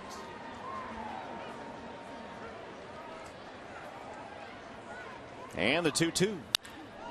Hit to third. Gobbled up there by Avilas. He dropped it at first base. Oh, maybe that'll open the door. A routine play. Swisher couldn't hang on.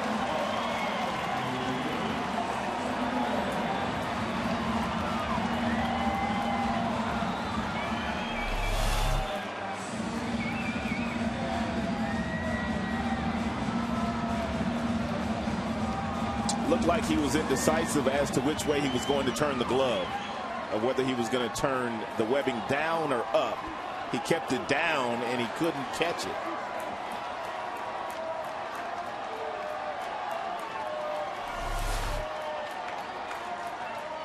Infante looks at a strike. 0-1. Did you see Pena round the bag there a little bit? No, I didn't pay much attention to him. Did he go? I think his Swisher tags him. He might have gotten him because Pena rounded the bag just a little bit. Did he show some intent at going to second? That probably not. They're ruling that an E3, by the way. Ball outside. 1 ball and 1 strike. So Perez should have 2 out, nobody on, and now he's got to deal with the tying run at home plate. Infante may as well take the bunt. They're giving it to him. And he lines one to left. Base hit. That's even better. It's all about getting Miguel Cabrera to the plate now. And they are 2 batters away from doing that.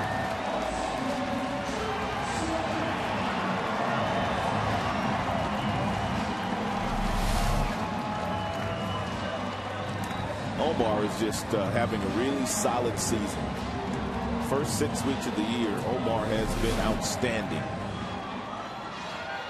Swisher's air has opened the door. And the Tigers busted open. They have the tying runs on in a 7-5 game. We're in the bottom of the 9th. Jackson tonight is 0 for 4 with an RBI.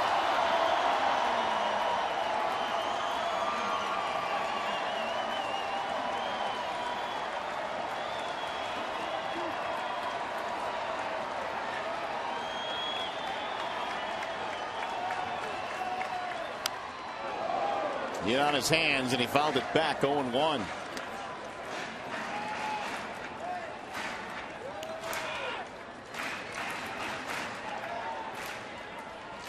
Perez struck out Peralta. Got Pena to hit a routine ground ball to third that was dropped at first. Opening the doors slightly. Infante has just singled. The 0-1. Whistled back out of play. 0-2.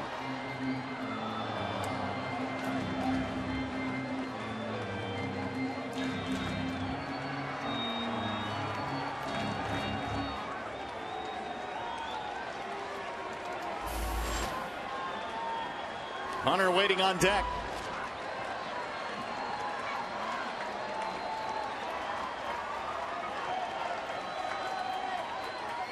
Bouncing ball right back up the middle. Oh, what a play on a backhanded flip. Throw to first. Oh, not in time, and that is an unbelievable play. Oh, that's sick by Kipnis. Oh, my goodness. Kipnis very nearly started a game-ending double play behind his back. And here's a guy that just started playing second base a couple years ago. That's ridiculous. I don't think they get Jackson with a good throw, but anybody else with lesser speed, and Cabrera probably would have taken his time and they would have gotten a double play.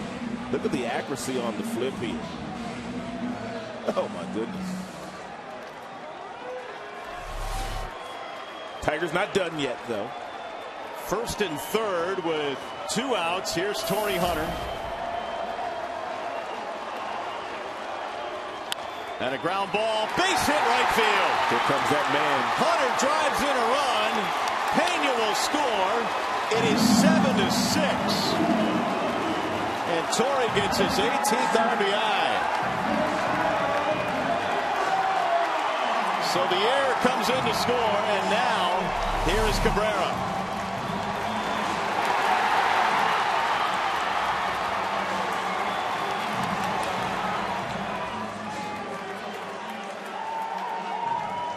Tigers back to within 1. Tying run at second base.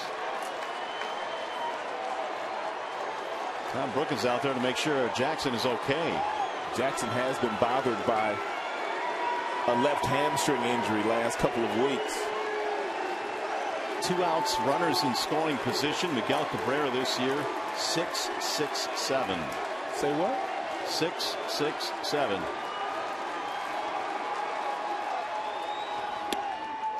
Strike one from Perez.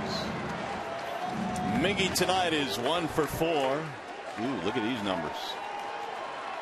His numbers look like that against just about everybody. The 0-1. Wave and a miss, 0-2.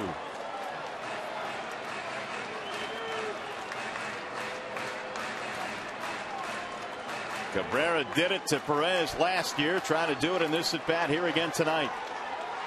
Tigers came into the inning down by 2.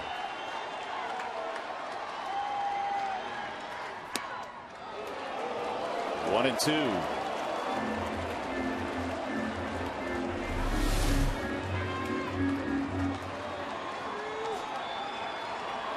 Just off the plate.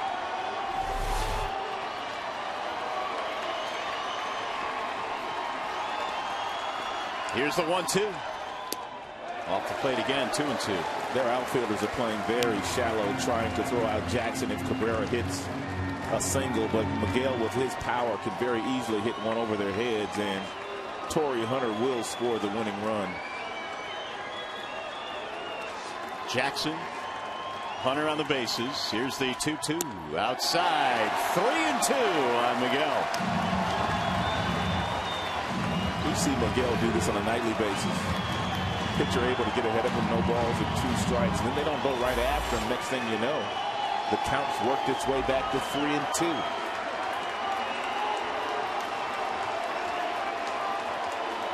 Here it is. Bouncing ball slowly, third base side. Aviles, and that is the ball game.